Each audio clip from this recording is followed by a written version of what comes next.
الحمد للہ رب العالمین والصلاة والسلام علی سید الانبیاء والمرسلین وعلی آلہ واصحابہ اجمعین الی یوم الدین۔ الحمد للہ آج 20 مئی 2021 کو شب جمعہ میں ہم انشاءاللہ تعالی جو اس وقت ایک کرنٹ ایشو چل رہا ہے پیلسٹائن اور اسرائیل کا ڈسپیوٹ، فلسطین اور اسرائیل کا ایشو، اس کو انشاءاللہ ڈسکس کریں گے۔ آلموسٹ اس ماڈرن ایج میں اس کو 100 سال کمپلیٹ ہو چکے ہیں۔ مسئلہ تو یہ ہزاروں سال پرانا ہے، لیکن بیسیکلی اس ماڈرن ایج میں 1917 سے یہ ایشو زیادہ شروع ہوا، جب بالفور ڈکلیریشن ہوئی، جس کے تحت یہودیوں کو فلسطین کے اندر آباد کاری کی اجازت مل گئی یو کے کی حکومت کی طرف سے۔ اور چونکہ سلطنت عثمانیہ کے انڈر تھا یہ سارا ریجن، اور پہلی جنگ عظیم کے اندر سلطنت عثمانیہ کو شکست ہوئی، اس دوران انگریزوں نے یہ وعدہ کیا تھا عربیوں کے ساتھ کہ جب ہمیں فتح نصیب ہوگی تو ہم یہ علاقہ عربیوں کے حوالے کر دیں گے، کیونکہ عرب اور عجم کا آپس میں ایک ضد اور کنفلکٹ رہتا تھا۔ اور دوسری طرف انہوں نے یہودیوں کو یہ امید دلائی کہ جب ہمیں یہاں پر حکومت مل گئی تو یہ ایریا آپ لوگوں کے حوالے ہم کر دیں گے، اور دونوں کے ساتھ انہوں نے خیانت کی اور اپنے پاس رکھ لیا۔ پھر خیر یو این او میں جب یہ مسئلہ گیا تو یو این او نے، اقوام متحدہ نے یہ ڈیسائیڈ کیا کہ 2 ریاستیں بنائی جائیں، ایک مسلمانوں کی اور ایک یہودیوں کی، لیکن وہ امپلیمنٹ نہیں ہو سکا۔ دونوں طرف سخت مزاج لوگ تھے جنہوں نے اس کو ایکسیپٹ نہیں کیا، اور اسرائیل کا پلڑا بھاری رہا۔ 1948 میں جوز نے اسرائیل نام کا ایک ملک قائم کر لیا، اور 1967 میں جب عرب ملکوں کے ساتھ اس کی جنگ ہوئی تو اس کا ایریا بڑھ گیا، اور آلموسٹ 6 دنوں کے اندر پوری عرب دنیا کو اسرائیل نے شکست دے کے اپنی دھاک بٹھا لی، اور اس وقت سے اسرائیل کی دہشت گردی جو ہے وہ روز بروز بڑھتی جا رہی ہے۔ باقی اگر آپ کو ہسٹری کا شوق ہے نا، تو پچھلے دنوں میں ڈاکٹر اسرار صاحب رحمہ اللہ تعالی کی تفصیلی ویڈیوز پرانی جو ریکارڈڈ ہیں اس ٹاپک کے اوپر اپلوڈ ہوئی ہیں۔ آج میرے خیال ہے ہم اس کی تفصیل میں نہ جائیں، ورنہ اس پہ 15-20 منٹ ہمارے لگ جائیں گے۔ بس ایک چیز میں ضرور بتا دوں گا، اور وہ ہے کہ وہ جو جگہ ہے وہ دنیا کے 3 مذاہب، آسمانی ریلیجن یعنی مسلمز، جیوز اور کرسچنز، مسلمان، یہود و نصارہ، ان تینوں کے لیے ایک رسپیکٹیبل جگہ ہے، اور رسپیکٹیبل پرسنالٹیز کے ساتھ وہ اٹیچ ہے۔ اسی وجہ سے وہاں پر تینوں مذاہب کے ماننے والے لوگ جانا اپنے لیے سعادت سمجھتے ہیں، لیکن اس میں کوئی شک نہیں ہے کہ وہ ٹاپ آف دا لسٹ اگر کسی کے لیے حرم کا درجہ رکھتی ہے تو وہ یہودی ہیں، اور اس میں کو ایگزسٹ کرنا چاہیے۔ میرا تو پوائنٹ آف ویو یہی ہے کہ جو سیدنا عمر رضی اللہ تعالیٰ عنہ نے یہودیوں کے اوپر احسان کیا تھا اور انہیں اجازت دی تھی وہاں پر آنے کی، اس کو اسی طریقے سے کنٹینیو کرنا چاہیے تھا، اور معاملات اتنے بگڑنے نہیں چاہیے تھے۔ لیکن یہودیوں نے بھی اس کا ناجائز فائدہ اٹھایا بعد میں، اور آج آپ دیکھ رہے ہیں کہ مسلمانوں کا وہاں پر قتل عام ہو رہا ہے، اور بعض انوسینٹ یہودی بھی اس میں مارے جاتے ہیں۔ عام پبلک تو نہیں چاہتی کہ وہ کنفلکٹ ہو۔ بہرحال اس کو آپ یہ سمجھ لیں کہ اس وقت اگر آپ ایریل ویو دیکھیں نا اس کا، اس پہاڑ کا جسے حرم کہتے ہیں جیوز، ہمارے لیے بھی حرم کی جگہ ہے، یعنی مسلمانوں کے جو 3 بڑے بڑے حرم ہیں ان میں سے ایک وہ ہے۔ بخاری اور مسلم دونوں میں حدیث ہے، اللہ کے محبوب صلی اللہ علیہ وآلہ وسلم نے فرمایا 3 مسجدوں کے سوا کسی اور مسجد کی طرف اپنے کجاوے نہ کسو، ایکسٹرا آرڈنری ثواب کی نیت سے اس کا سفر اختیار نہ کرو مسجد کے طور پہ۔ ویسے تو آپ سفر اختیار کر سکتے ہیں، یعنی یہ نیت کرنا کہ فلاں جگہ ایسی جگہ ہے جہاں پہ نماز پڑھنے کا ثواب زیادہ ہے سوائے 3 مساجد کے۔ نمبر 1 بیت اللہ یا مسجد الحرام، نمبر 2 مسجد اقصی جسے بیت المقدس کہتے ہیں۔ یہ بیت المقدس نہیں ہے، یہ غلط لفظ ہے، یہ بیت المقدس لفظ ہے، اس کے لیے ایلیا کا ورڈ بھی استعمال ہوا احادیث میں. یروشلم اس جگہ کا نام ہے، مسجد اقصی یہ سب ایک ہی جگہ کے نام ہیں. اور تیسرا آپ صلی اللہ علیہ وآلہ وسلم نے فرمایا کہ میری جو مسجد نبوی ہے یہ 3 ان مساجد میں سے ایک مسجد ہے. بل مسلمانوں کے لیے ایک اہمیت کی جگہ ہے وہ. مسلمانوں نے سیدنا عمر رضی اللہ تعالیٰ عنہ کے دور میں جنگ یرموک کی کامیابی کے بعد جب رومن امپائر کا زور ٹوٹ گیا تو اس شہر کا محاصرہ کر لیا تھا، اور یہ ایک پیس ٹریٹی کے تحت مسلمانوں کے حوالے ہوا تھا. یہ شہر، اس پہ قبضہ تھا کرسچنز کا، اور آلموسٹ سمجھ لیں ان کا قبضہ تھا 600 سال سے. آلموسٹ 600 سال ہو چکے تھے اس وقت تک، کیونکہ نبی صلی اللہ علیہ وآلہ وسلم کی پیدائش ہوئی ہے 571 عیسوی میں، اور 70 عیسوی میں آپ کی پیدائش سے 500 سال پہلے ٹائٹس نام کا ایک بادشاہ تھا رومن امپائر کا بت پرست، جس نے یروشلم کے اوپر حملہ کیا. 1,33,000 یہودیوں کو ایک دن میں اس نے قتل کیا، اور اتنوں کو ہی اس نے قیدی بنایا، اور باقی لوگوں کو وہاں سے نکلنے کا موقع مل گیا. ان کا ڈائسپورا شروع ہو گیا، جسے کہتے ہیں انتشار، یعنی پوری دنیا میں پھیل جانا. تو یہ مختلف ملکوں میں جا کے آباد ہوئے ہیں. ان کو کسی ایک جگہ کسی نے رہنے نہیں دیا، اس لیے ان کی خواہش تھی کہ ہم اپنے اسی مسکن کی طرف واپس جائیں جو ہمارے آباء و اجداد کا مسکن ہے، سیدنا ابراہیم علیہ السلام کا، سیدنا اسحاق علیہ السلام کا. اور بالآخر ان کی کوشش آ کے یہ سلطنت عثمانیہ کے ٹوٹنے کے بعد کامیاب ہوئی، بلکہ سلطنت عثمانیہ توڑوائی ہی اس لیے گئی کہ تاکہ ان کو ایک موقع مل جائے. بہرحال سیدنا عمر کے دور میں جب یہ مسلمانوں کے حوالے ہوا تو سیدنا عمر نے اس کو انٹرنیشنل سٹی ڈکلیئر کر دیا کہ یہودیوں کو بھی اجازت ہے یہاں پر آنے کی، لیکن ٹریٹی میں یہ لکھا گیا عیسائیوں کی طرف سے کہ یہاں پہ یہودی آباد نہیں ہو سکتے، کیونکہ یہودی اور عیسائی آپس میں آپ سمجھ لیں 180 ڈگری کنفلکٹ ہے. عیسائی جس شخص کو اللہ کا بیٹا مانتے ہیں، یہودی کہتے ہیں کہ نعوذ باللہ وہ دجال تھا. تو اب یہ ان دونوں کا آپس میں اتفاق تو ہو ہی نہیں سکتا کسی صورت، اور یہ آپس میں لڑتے بھی تھے. سیدنا عمر کا احسان ہے یہودیوں کے اوپر کہ انہوں نے ان کے لیے اجازت نامہ کر دیا کہ تم لوگ یہاں پہ آ سکتے ہو، آباد نہیں ہوگے، وزٹ کرو اپنے ہولی پلیسز کی، پھر واپس چلے جاؤ.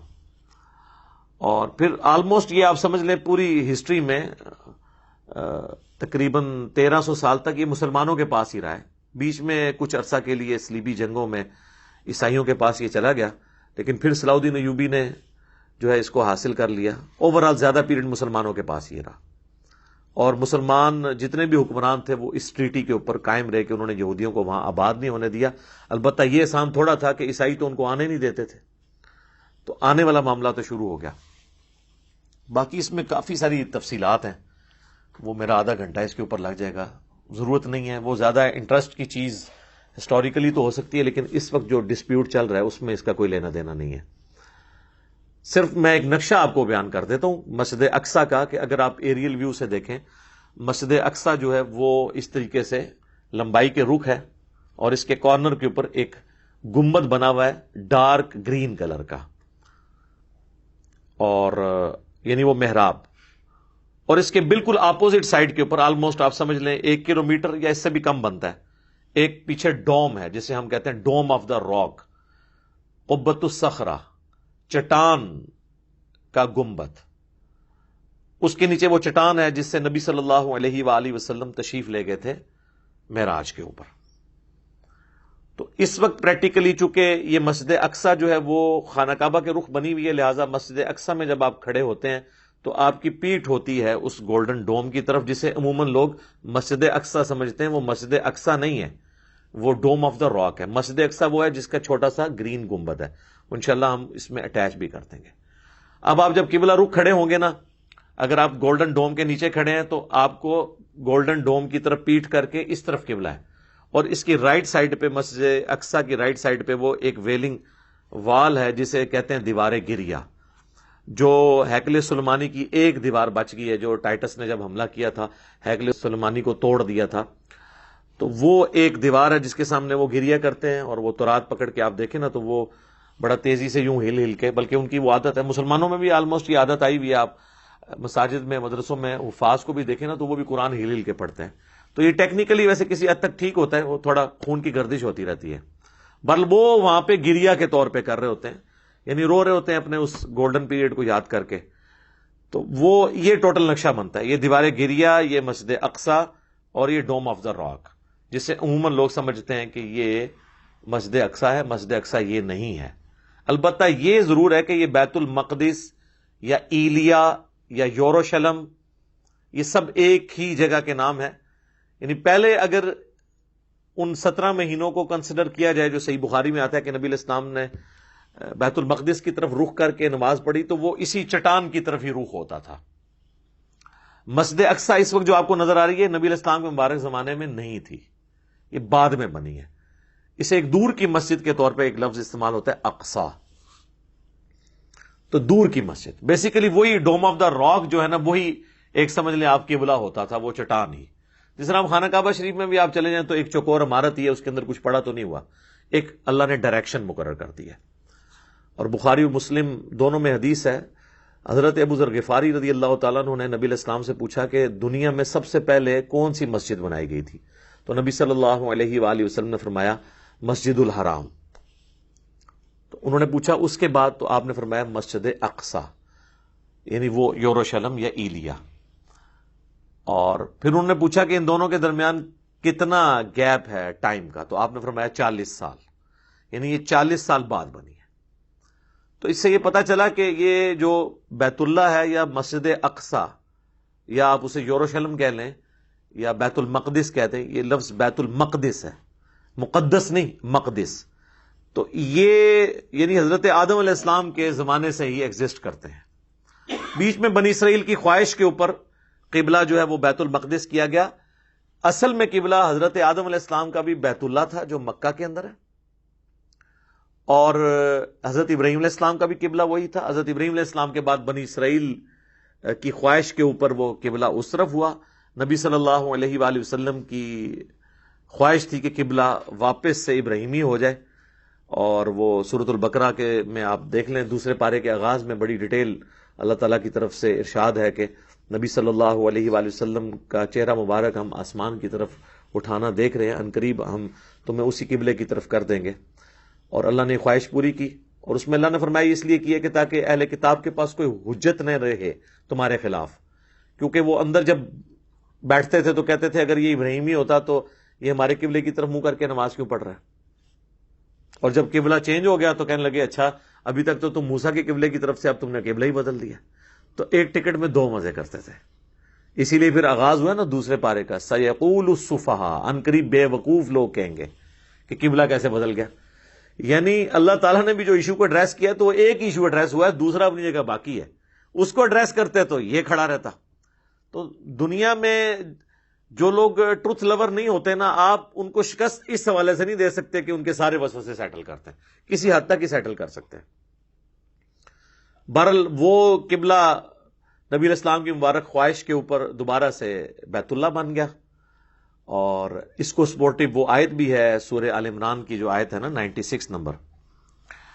اللہ تعالیٰ نے فرمایا اعوذ باللہ من الشیطان الرجیم ان اول بیت وضع للناس للذی ببکۃ مبارکا وہدی للعالمین، پہلا گھر بے شک جو لوگوں کے لیے مقرر کیا گیا وہ ہے جو بکہ کے اندر ہے. یہ بکہ اور مکہ یہ ایک ہی شہر کی 2 آپ سمجھ لیں پروننسیشن ہے. جس طرح ہمارے پڑوسی ملک میں بامبے اور ممبئی میم کے ساتھ بھی بولا جاتا ہے اور با کے ساتھ بھی، یہاں پہ بھی مکہ اور بکہ دونوں.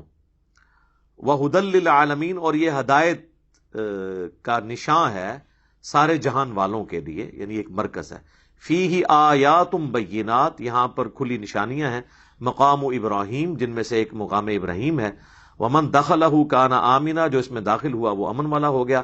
وَلِلَّهِ عَلَى النَّاسِ حِجُّ الْبَيْتِ، اور لوگوں پر اللہ کا حق ہے کہ وہ اس گھر کا حج کریں.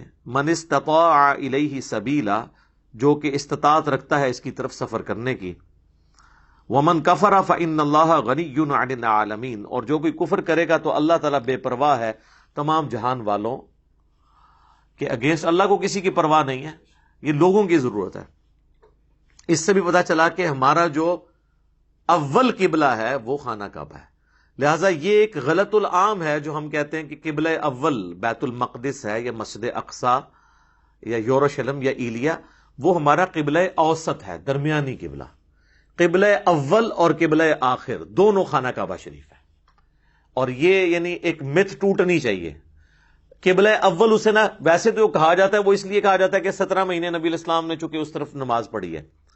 لیکن نبی الاسلام جب اس خواہش کا اظہار کر رہے تھے کہ ابراہیمی قبلہ ہو جائے، اور نبی الاسلام ابراہیمی دین پہ ہیں اور ہم ملت ابراہیمی پہ ہیں، ملت ابیکم ابراہیم هو سماکم المسلمین من قبل وفی ھذا، پیروی کرو ابراہیم کی ملت کی جس نے تمہاری پیدائش سے پہلے تمہارا نام مسلم رکھا اور اللہ تعالیٰ نے اس کتاب میں تمہارا نام مسلم رکھ دیا. تو جب ہم دین ابراہیمی پہ ہیں تو دین ابراہیمی کا قبلہ اول بھی خانہ کعبہ، حضرت آدم علیہ السلام کا بھی قبلہ وہی تھا. بیچ میں جب اس کی عمارت کی نشانات مٹ گئے، پھر اللہ تعالیٰ نے فرمایا نا ہم نے ابراہیم کو وہ جگہ دکھا دی، تو دوبارہ سے انہوں نے انہی بنیادوں کے اوپر قبلے کو کھڑا کیا. ہے یہ حضرت آدم علیہ السلام کے زمانے سے، کیونکہ جب سے پہلا انسان دنیا میں موجود ہے اس نے اللہ کی بات تو کرنی ہے، کسی طرف رخ تو کرنا ہے، تو وہ اللہ نے مقرر کیا ہوا تھا. تو قبلہ اول اور قبلہ آخر یہ دونوں ہیں خانہ کعبہ شریف. بیت المقدس ہمارے لیے قبلہ اوسط ہے، درمیانی پیریڈ کا، ٹرانزیشن پیریڈ کا، کچھ عرصے کے لیے ایک کامن ٹرم کے طور پہ 17 مہینے کے لیے صحیح بخاری میں آتا ہے وہ قبلہ مقرر کیا گیا تھا تاکہ ایک نیگیٹو سائیکالوجی یہودیوں کی طرف سے پیدا نہ ہو جائے. وہ سمجھیں کہ یہ بھی موسیٰ علیہ السلام کے ماننے والے ہیں، بنی اسرائیل کی شریعت کی ہی کنٹینیوشن ہم اس کو مانتے ہیں. یہ اس کے پیچھے حکمت تھی. باتیں تو اور بہت ساری کی جا سکتی ہیں، وہ آپ ڈاکٹر سراج صاحب کی ویڈیوز دیکھ لیں. ابھی تک تو مسلمان جو ہیں وہ وقتاً فوقتاً خصوصاً رمضان کے اندر بیت المقدس کو یاد کیا کرتے ہیں، اور اس میں میں کریڈٹ دوں گا امام خمینی کو جنہوں نے رمضان مبارک کا جو آخری جمعہ ہے جمعۃ الوداع اسے یوم قدس شریف ڈکلیئر کیا تھا. پوری دنیا کے اندر مسلمان اسے مناتے ہیں اور بیت المقدس کی آزادی کے لیے وہاں پہ مسلمانوں کی جو تکلیف ہیں ان کو دور کرنے کے لیے دعائیں ہوتی ہیں پوری دنیا کے اندر الحمدللہ. چونکہ یوم قدس منایا جاتا ہے تو اس دفعہ انہوں نے مسلمانوں کے لیے ایک مصیبت کھڑی کر دی. 27 رمضان کی رات تھی، مسجد اقصی میں مسلمان عبادت کر رہے تھے اور انہوں نے کہا کہ جی پریمپٹیو رائٹ کے طور پہ مسلمانوں نے وہاں پہ چونکہ پتھر جوڑے میں یہاں سے ایک ریلی گزرنی تھی یہودیوں کی، اس پہ خدشہ تھا کہ پتھر ماریں گے، تو انہوں نے پہلے سے گرفتاریاں شروع کر دیں. اس دوران پھر بھگدڑ مچی، وہ میڈیا میں سب کچھ آ چکا ہے. اور پھر اس کے اگینسٹ حماس نے جو کہ غزہ کا ایریا ان کے پاس ہے، انہوں نے وہاں سے راکٹ فائر کیے اسرائیل کے اوپر. ان کا ڈیفنس سسٹم بہت سٹرونگ ہے، زیادہ تر تو انہوں نے درمیان میں ہی ان کو تباہ کر دیا، چاند ایک گرے بھی. پھر اس کے ریونج میں آلموسٹ 130 حملے انہوں نے بھی کیے. انہوں نے 1000 راکٹ پھینکے تھے تو وہ 5 ہی گرے، بھلے انہوں نے 130 کے 30 نشانے پہ مارے. ظاہر ہے ان کی آپ سمجھ لیں دنیا میں ٹاپ کے اوپر ایئر ڈیفنس سسٹم ہے. تو وہاں سے پھر یہ سارا سلسلہ شروع ہوا اور اس میں آپ دیکھ رہے ہیں کہ عام مظلوم مسلمان بھی اور کئی عام انسان جو دوسرے مذاہب سے تعلق رکھنے والے ہیں وہ بھی اس میں مرے ہیں. تو انسانیت کا قتل تو کسی صورت بھی درست نہیں ہے، اور اس طریقے سے ناحق کسی کا قتل کرنا ہم تو اس کو بالکل سپورٹ نہیں کریں گے.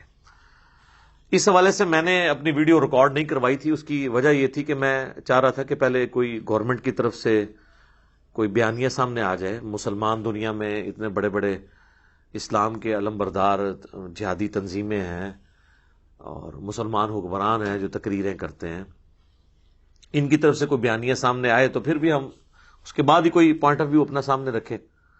لیکن وہی ہوا ہے کہ کیا بیانیہ سامنے آنا تھا، وہی پرانی گھسی پیٹی باتیں اور قراردادیں اور ریلیاں اور احتجاج، بس اس کے اوپر ہی. اس میں عوام کو یعنی کرٹیسائز نہیں کروں گا، عوام یہی کچھ کر سکتی ہے. میں اس وقت جو حکمران ہیں جن کے پاس سلطہ ہے، جسے کہتے ہیں کہ حکومت ہے، جو کر سکتے ہیں، ڈیسیژن لے سکتے ہیں، ان کو کرٹیسائز کر رہا ہوں، تنقید برائے اصلاح کے طور کے اوپر۔ ظلم کی انتہا ہے کہ اس وقت آلموسٹ 57 اسلامک کنٹریز ہیں دنیا میں، اور سارے ملکوں کی اگر آپ فوجیں ملائیں تو یہ تقریباً 6 to 7 ملین، 60 سے 70 لاکھ فوج بنتی ہے مسلمانوں کی۔ 10 لاکھ تو صرف پاکستان کی ہے آلموسٹ، تو باقی ملکوں کی بھی آپ ملائیں تو اسرائیل جو ہے وہ تو ایک چونٹی کی مانند ہے اتنی بڑی افواج کے سامنے، اگر یہ لوگ کوئی ہمت دکھاتے ہیں۔ انہوں نے وہی کیا جی، اجلاس بلا لیا OIC کا، جسے کہتے ہیں وہ OIC، organization of Islamic countries, اور بس اس میں وہ قرارداد مذمت اور UNO کو بھی اپروچ کیا، لیکن وہاں پہ آپ کو پتا ہے امریکہ نے ویٹو کر دیا، لیکن امریکہ کے خلاف کوئی بیان دینے کے لیے تیار نہیں ہے، امریکہ کے سفیر کو کوئی واپس بھیجنے کے لیے تیار نہیں ہے۔ ظاہر ہے مجبوریاں ہیں، وہ ایک علیحدہ بات ہے، لیکن ہمیں دکھ یہ ہوتا ہے کہ ایک طرف ہم مجبور بھی ہیں اور دوسری طرف ہمارے جو دعوے ہیں، ہماری جو باتیں ہیں، ہمارے جو ترانے ہیں، وہ تو لگتا ہے کہ دنیا میں سپر پاور ہی ہم ہیں۔ وہ پھر جب کنفلکٹ آتا نا، پھر دل کو ذرا دکھ ہوتا ہے کہ یار ہم ایک لائن لیں اور بتائیں کہ ہم ان سے بہت پیچھے رہ گئے ہیں، ہمیں کافی ٹائم چاہیے ان کا مقابلہ کرنے کے لیے، کافی کوشش کی ضرورت ہے۔ اب ایسی صورتحال میں جو عام مسلمان ہیں نا، وہ گلٹ کا شکار ہے، ان کے دل کے اندر ایک غم کی کیفیت آتی ہے کہ جی ہمارے اوپر کیا ذمہ داری ہے، جہاد تو نہیں فرض ہو چکا، قتال فرض تو نہیں ہو چکا۔ اور آپ کو پتہ کتنی NGOs جو ہیں، نان گورنمنٹ آرگنائزیشن، یا ان کو نان اسٹیٹ ایکٹر کہہ لیں، وہ لوگ انہوں نے تو بھرتیاں بھی شروع کر دی ہیں مجاہدین کی، اور جا کے ہم جہاد کریں گے۔ اور ظاہر جہاد کی خواہش تو ہر مسلمان کے دل میں ہوتی ہے، قتال جہاد کا اعلیٰ ترین درجہ ہے، اور یہ اسلام کی ہائیسٹ گڈ، سمم بونم، جو ایمینول کانٹ کی فلسفی میں ہائیسٹ گڈ، اسلام کی چوٹی ہے۔ حتیٰ کہ بخاری و مسلم دونوں میں حدیث ہے، اللہ کے محبوب صلی اللہ علیہ وآلہ وسلم نے فرمایا میری خواہش ہے میں اللہ کی راہ میں قتل کیا جاؤں، پھر زندہ کیا جاؤں، پھر قتل کیا جاؤں، پھر زندہ کیا جاؤں، پھر قتل کیا جاؤں، پھر زندہ کیا جاؤں، پھر قتل کیا جاؤں۔ صحیح مسلم میں ایک اور حدیث ہے، جس کے دل میں شہادت کی تمنا نہیں ہے وہ منافقت کی شاخ پہ مرا، یعنی مسلمان کے ایمان کا حصہ ہے اللہ کے لیے جان دینا۔ شہید کون ہوتا ہے؟ جو گواہی دیتا ہے پریکٹیکلی مر کے کہ جس دین کا میں بلیور ہوں اس کے لیے اپنی جان بھی دے دوں گا۔ اور اس میں ایک اللہ نے آسانی رکھی ہے، صحیح مسلم میں ہی ایک اور حدیث ہے کہ آپ صلی اللہ علیہ وآلہ وسلم نے فرمایا جس شخص کے دل میں شہادت کی تمنا ہوئی اور اسے بسترے پر بھی موت آ گئی عام حالت میں، اللہ کے حضور وہ شہید لکھا جائے گا، بشرطے کہ اس کے دل میں تمنا ہوئی، یہ شرط ہے۔ تو ظاہر مسلمانوں کے دلوں میں تمنا تو موجود ہے، اور پھر ہمارے علماء جن کے بچے تو خود یورپ اور امریکہ میں پڑھتے ہیں، لیکن جمعے کی تقریروں میں ہمارا خون گرمانے کے لیے تو ماشاءاللہ ان کی خدمات حاضر ہیں، وہ بھی لوگوں کو کہتے ہیں جناب نکلو نکلو نکلو، اور اس سے پھر لوگ سوچتے ہیں کہ پتہ نہیں ہم گنہگار تو نہیں ہو رہے۔ جناب آپ کوئی گنہگار نہیں ہو رہے، یہ آپ کی رسپانسبلٹی نہیں ہے، یہ ذہن میں رکھیے گا۔ لہذا جتنی جہادی تنظیمیں ہیں یا اس طرح کے علماء قرآن سے جتنی آیات پیش کر کے نبی علیہ السلام کے مبارک زمانے کی، اس زمانے میں تو ہجرت فرض کر دی گئی تھی، اور نبی علیہ السلام کے ہاتھ مضبوط کرنے کے لیے یہ حکم دیا گیا تھا سب لوگ مدینہ شریف آئیں، جو ہجرت نہیں کریں گے منافق ڈکلیئر ہوں گے۔ اسی کانٹیکسٹ میں ہی سورہ نساء میں آیات ہیں کہ تم لوگ غریب لوگ جو کافروں کے قبضے میں ہیں اور اللہ سے دعائیں کرتے ہیں ان کی مدد کے لیے کیوں نہیں جاتے؟ ان آیات کو لے کے آج کے دور میں اپلائی کرنا، ان مسلمانوں کا کرنا جو ایک دوسرے کا گلا کاٹتے ہیں، تو ان کی کریڈیبلٹی کہاں تک ہے؟ اس وقت تو مسلمانوں کی تعداد تھوڑی تھی، تو ہر بندے کے اوپر جہاد کرنا فرض تھا۔ سیدنا عمر نے اپنے دور خلافت میں کوئی ایک جنگ بھی لڑی ہے؟ تو یہ آیات ان کو بھول گئی تھی، اس لیے کہ انہوں نے جنگ کے لیے فوج قائم کر دی تھی، کوفے کو فوجی چھاونی ڈکلیئر کر دیا تھا، قادسیہ اور یرموک میں سیدنا عمر خود نہیں گئے، آپ نے فوج روانہ کی ہے۔ تو آج بھی یہ فوج کا کام ہے، کسی جہادی تنظیم کا نہیں ہے کہ وہ پرائیویٹ مجاہدین بھرتی کرے اور ان کو وہ صحابہ کرام کے بارے میں بتائے. اور یہ بھی آج ایک آپ متھ دور کر لیں. جو لوگ کہتے ہیں نا کہ جی وہ صحابہ کرام کا ایمان بڑا مضبوط تھا، ایمان مضبوط ہو تو آپ کے پاس اسلحہ کم بھی ہو تو کوئی مسئلہ نہیں ہے، آپ ٹکرا جائیں. میرے بھائی یہ بھی آپ بالکل غلط بات کر رہے ہیں. اس کی وجہ یہ ہے کہ صحابہ کرام اگر تلوار لے کے جاتے تھے نا تو سامنے والے کے پاس بھی تلوار ہی ہوتی تھی. تھا کہ نہیں؟ برابر ہی ہوتا تھا نا. آپ یہ کہہ سکتے ہیں کہ ادھر تعداد تھوڑی تھی ادھر تعداد زیادہ تھی. یہ نہیں ہوتا تھا کہ یہاں سے وہ تلوار لے کے گئے ہیں اور سامنے سے بندہ گولی لے کے آ گیا. وہ تو میں کہتا ہوں آپ اس بات کو آپ نے گستاخی نہیں شمار کرنا.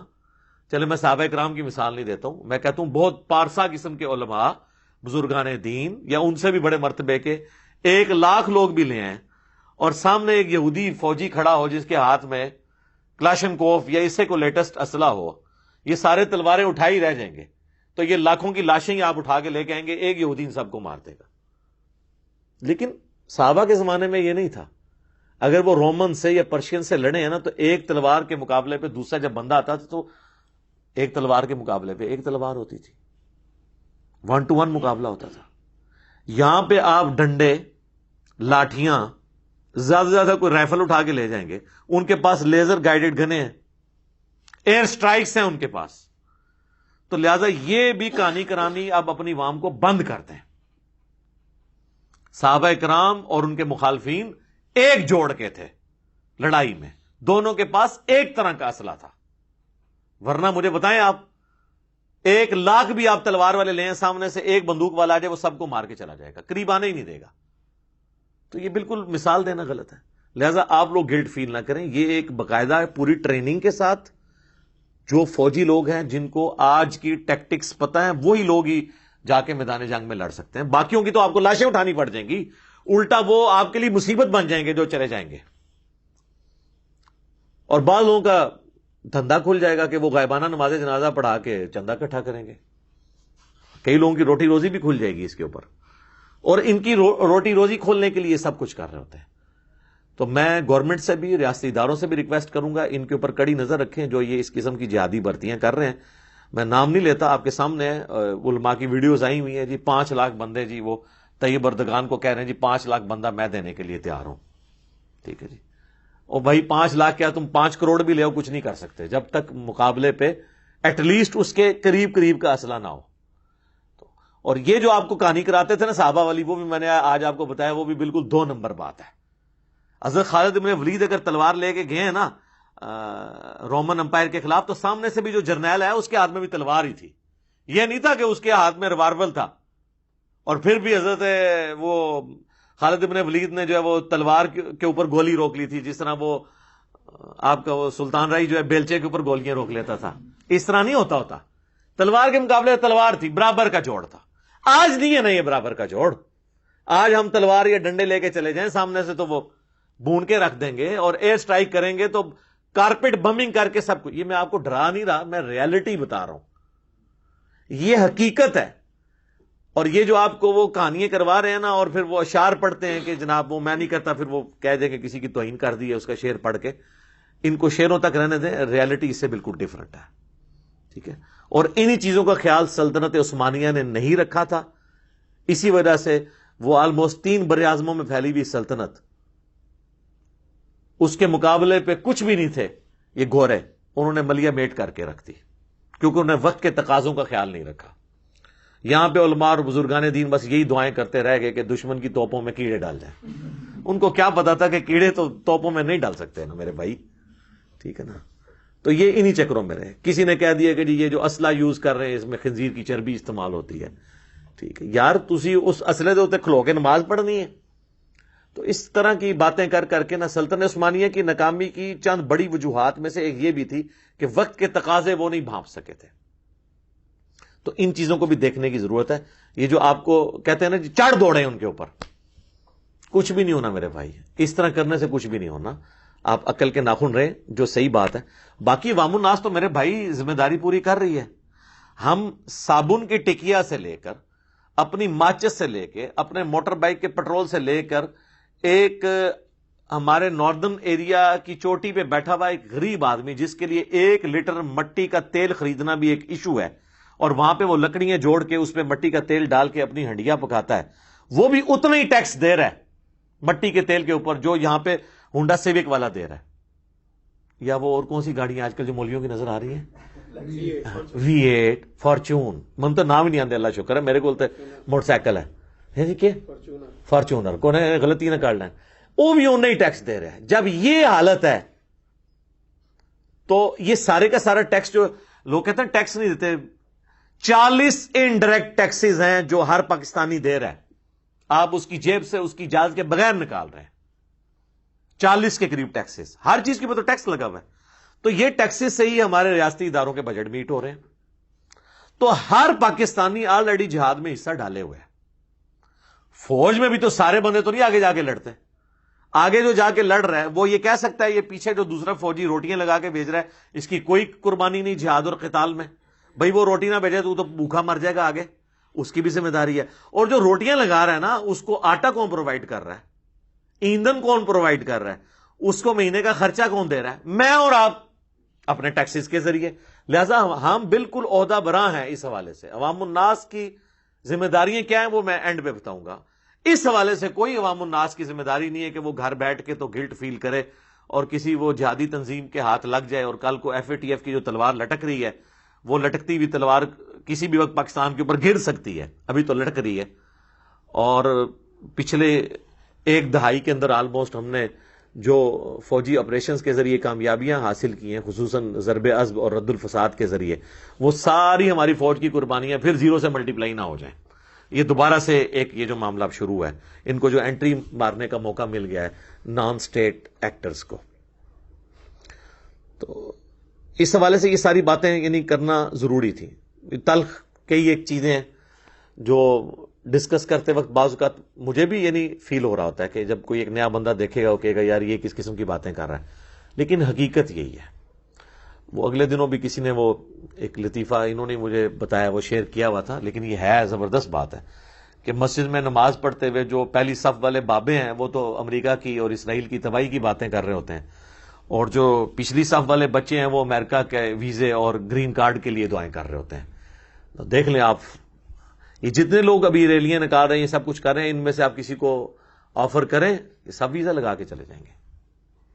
حقیقت بات ہے، آپ کو یہاں بیٹھ کے کہہ رہے ہیں ان کی پروڈکٹس کا بائیکاٹ کریں، یہ کہتے ہیں نا، اور خود وہاں بیٹھے ہوئے ہیں، ان کو ٹیکس دے رہے ہیں، اور ان ٹیکسز سے ان کی فوج ہمارے مسلمانوں کو قتل کر رہی ہے۔ تو ان کو کہ ذرا آپ قربانی کر کے واپس آ جائیں نا پاکستان، نہیں آئیں گے۔ آپ کو کیا کہہ رہے ہوں گے، ان کے پروڈکٹ کا بائیکاٹ کرتے ہیں، خود بیٹھ کے ان سے کھا رہے ہوں گے۔ تو یہ دوگلی پالیسی ہے۔ یہ اسی طریقے کے بھاشن ہے جو ہمارے علماء لوگوں کو نیکی کا بھاشن تو دیتے ہیں لیکن خود اس پہ عمل انہوں نے نہیں کرنا ہوتا۔ تو یہ حال ہے کہ وہ بزرگ جو ہیں وہ تو اسلام دشمن قوتوں کی تباہی کی دعا کر رہے ہوتے ہیں، اور ان بزرگوں کی اولادیں جو ہیں ان ملکوں کے ویزوں کے لیے دعائیں کر رہی ہوتی ہیں۔ ایک ہی مسجد میں آپ دیکھ لیں 2 اسٹیٹ آف مائنڈ چل رہے ہیں، اور ریالٹی یہی ہے، چاہے ہمیں بری لگے۔ اس سے بھی تلخ بات یہ ہے کہ میں اکثر کہتا ہوں کہ آپ کی والدہ یا آپ کی بیوی یا آپ کا بچہ ہاسپٹل میں ایڈمٹ ہو اور آپ کو ڈاکٹر کہے کہ یہ ایک ٹیکہ ہے جس سے اس کی جان بچ سکتی ہے، اور آپ مارکیٹ میں جائیں میڈیکل سٹور میں، ایک طرف وہ نکالے یہ اسرائیل کا یا فرانس کا یا امریکہ کا بنا ہوا ٹیکہ ہے، اور دوسری طرف مفتی اعظم پاکستان کا ہے، اور اس پہ تصویر بھی مفتی اعظم کی بنی ہوئی ہو، تو اس مفتی اعظم پاکستان وہ بریلوی ہے، دیوبندی یا اہل حدیث یا شیعہ کا جو اس کو مفتی اعظم مانتا بھی ہے، اور حافظہ اللہ اور دامت برکاتہم عالیہ اور آیت اللہ اور حافظہ اللہ کہتا ہے، وہ بھی اس کا ٹیکہ نہیں لے گا، وہ کہے گا بھائی جی رہن دو، اے ہی دیو منو۔ پھر پروڈکٹ کا بائیکاٹ کیسے ہو سکتا ہے؟ یا تو آپ اس لیول کی پروڈکٹ لے آئیں، پھر ہم بھی کہیں گے کہ بالکل پروڈکٹ کا بائیکاٹ کریں۔ یہ ریالٹیز ہیں جن کو سمجھنے کی ضرورت ہے۔ اور اسی طریقے سے اکثر آپ سنیں گے مسلمانوں سے کہ یہ کافروں کی سازش ہے جی اسلام کے خلاف۔ میرے بھائی قرآن نے پورے قرآن میں کہیں یہ رونا نہیں رویا گیا کہ کافروں کی سازش ہے اور اب رونا رو، نہیں، یہ بتایا گیا کہ کافر یہ سازش کر رہے ہیں، تم نے یہ کرنا ہے۔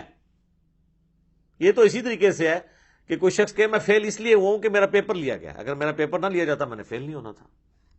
بھئی پیپر تو لیا جائے گا، دنیا میں تو امتحان سے آپ نے گزرنا ہے. تو یہ کافر یا شیاطین یہ مسلمانوں کی آزمائش ہے. اگر آپ کہیں یہ ہو ہی نہ تو پھر تو میں جنت ہی پہنچ جانا سی، پھر تو انہوں نے بھی پہنچ جانا سی جنت ہی. تو انہوں نے تو سازشیں کرنی ہے. آپ کو یہ کہا گیا کہ آپ نے اللہ اور اس کے رسول کے ساتھ خیانت نہیں کرنی. عز وجل صلی اللہ علیہ وآلہ وسلم. اس کانٹیکسٹ میں ایک آیت ہے سورہ آل عمران کی آیت نمبر ہے 139. یہ بڑی مشہور آیت ہے، یہ غزوہ احد کے کانٹیکسٹ میں نازل ہوئی تھی. وَلَا تَهِنُوا، دیکھنا بے دل نہ ہونا، کمزور دلی نہ دکھانا. وَلَا تَحْزَنُوا، اور نہ غم کرنا. وَأَنْتُمُ الْأَعْلَوْنَ إِن كُنتُم مُؤْمِنِينَ، تم ہی غالب رہو گے اگر واقعی میں تم مومن ہوئے، بشرطے کہ مومن ہوئے. وہ جو صحیح مسلم میں حدیث ہے، نبی صلی اللہ علیہ وآلہ وسلم نے فرمایا اللہ تعالیٰ اس قرآن، اس کتاب کی وجہ سے قوموں کو عروج دے گا اور اس کتاب کی وجہ سے قوموں کو زوال دے گا. جسے ڈاکٹر اقبال نے کہا تھا وہ زمانے میں معزز تھے مسلمان ہو کر اور تم خوار ہوئے تارک قرآن ہو کر. تو بالکل صحیح بات کی تھی انہوں نے، بالکل اس کی ایکسپلینیشن ہے. اب میرے بھائیو، یہ جو 57 اسلامی ملک جن کا میں نے ذکر کیا اور ان کے حکمرانوں اور ان کی عوام کا رونا رویا، ان میں میری نظر میں تو اس وقت 5 ہی ملک ہیں جن کے اندر کوئی تھوڑی بہت آپ سمجھ لیں طاقت موجود ہے یا تھوڑی بہت رمق ہے. پہلے نمبر پہ پاکستان کا ہی نام لے لیتے ہیں، آپ ناراض ہی نہ ہو جائیں. اس کے بعد ترکی جسے ہم کہتے ہیں، اور پھر سعودی عرب، ایران اور ملیشیا. مجھے تو اور کوئی چھٹا ملک اس لیول پہ نظر نہیں آتا. اگر یہ 5 ملک ہی مل کر ڈرائیونگ سیٹ پہ تو یہ آلریڈی ہیں. ایران کو لے لیں، ادھر سے سعودیہ کو لے لیں تو آلموسٹ سارا مسلم ورلڈ، آپ پتہ ہے وہ جو سنی شیعہ کی تفریق والا جو ایک مسئلہ ہوا ہے وہ بھی کور ہو جاتا ہے. اور یہاں پر تو سنی شیعہ سے بلند ہو کر ابھی تک میں نے نہیں یعنی کہیں سنا کہ یہ فلسطین میں جو لوگ ہیں یہ تو رفع الیدین سے نماز پڑھتے ہیں اور اکثر ان میں سے ہاتھ چھوڑ کے نماز پڑھتے ہیں. تو ابھی تک تو یہ بحث ہی کہیں نہیں آئی کہ ان کا فرقہ کون سا ہے. سب لوگ تو یہی تڑپ رہے ہیں کہ مسلمان ہیں، ہم نے ان کا ساتھ دینا ہے. تو یہ ایک آپ پازیٹیو چیز دیکھی آپ نے.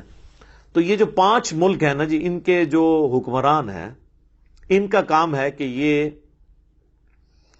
فرنٹ سے لیڈ کریں. اور اس میں نے جو برین سٹارمنگ کر کے نا 10 چھوٹے چھوٹے پوائنٹس لکھے ہیں، میں ان کو تیزی سے ڈسکس کر لیتا ہوں جو ان کے کام کرنے کے ہیں.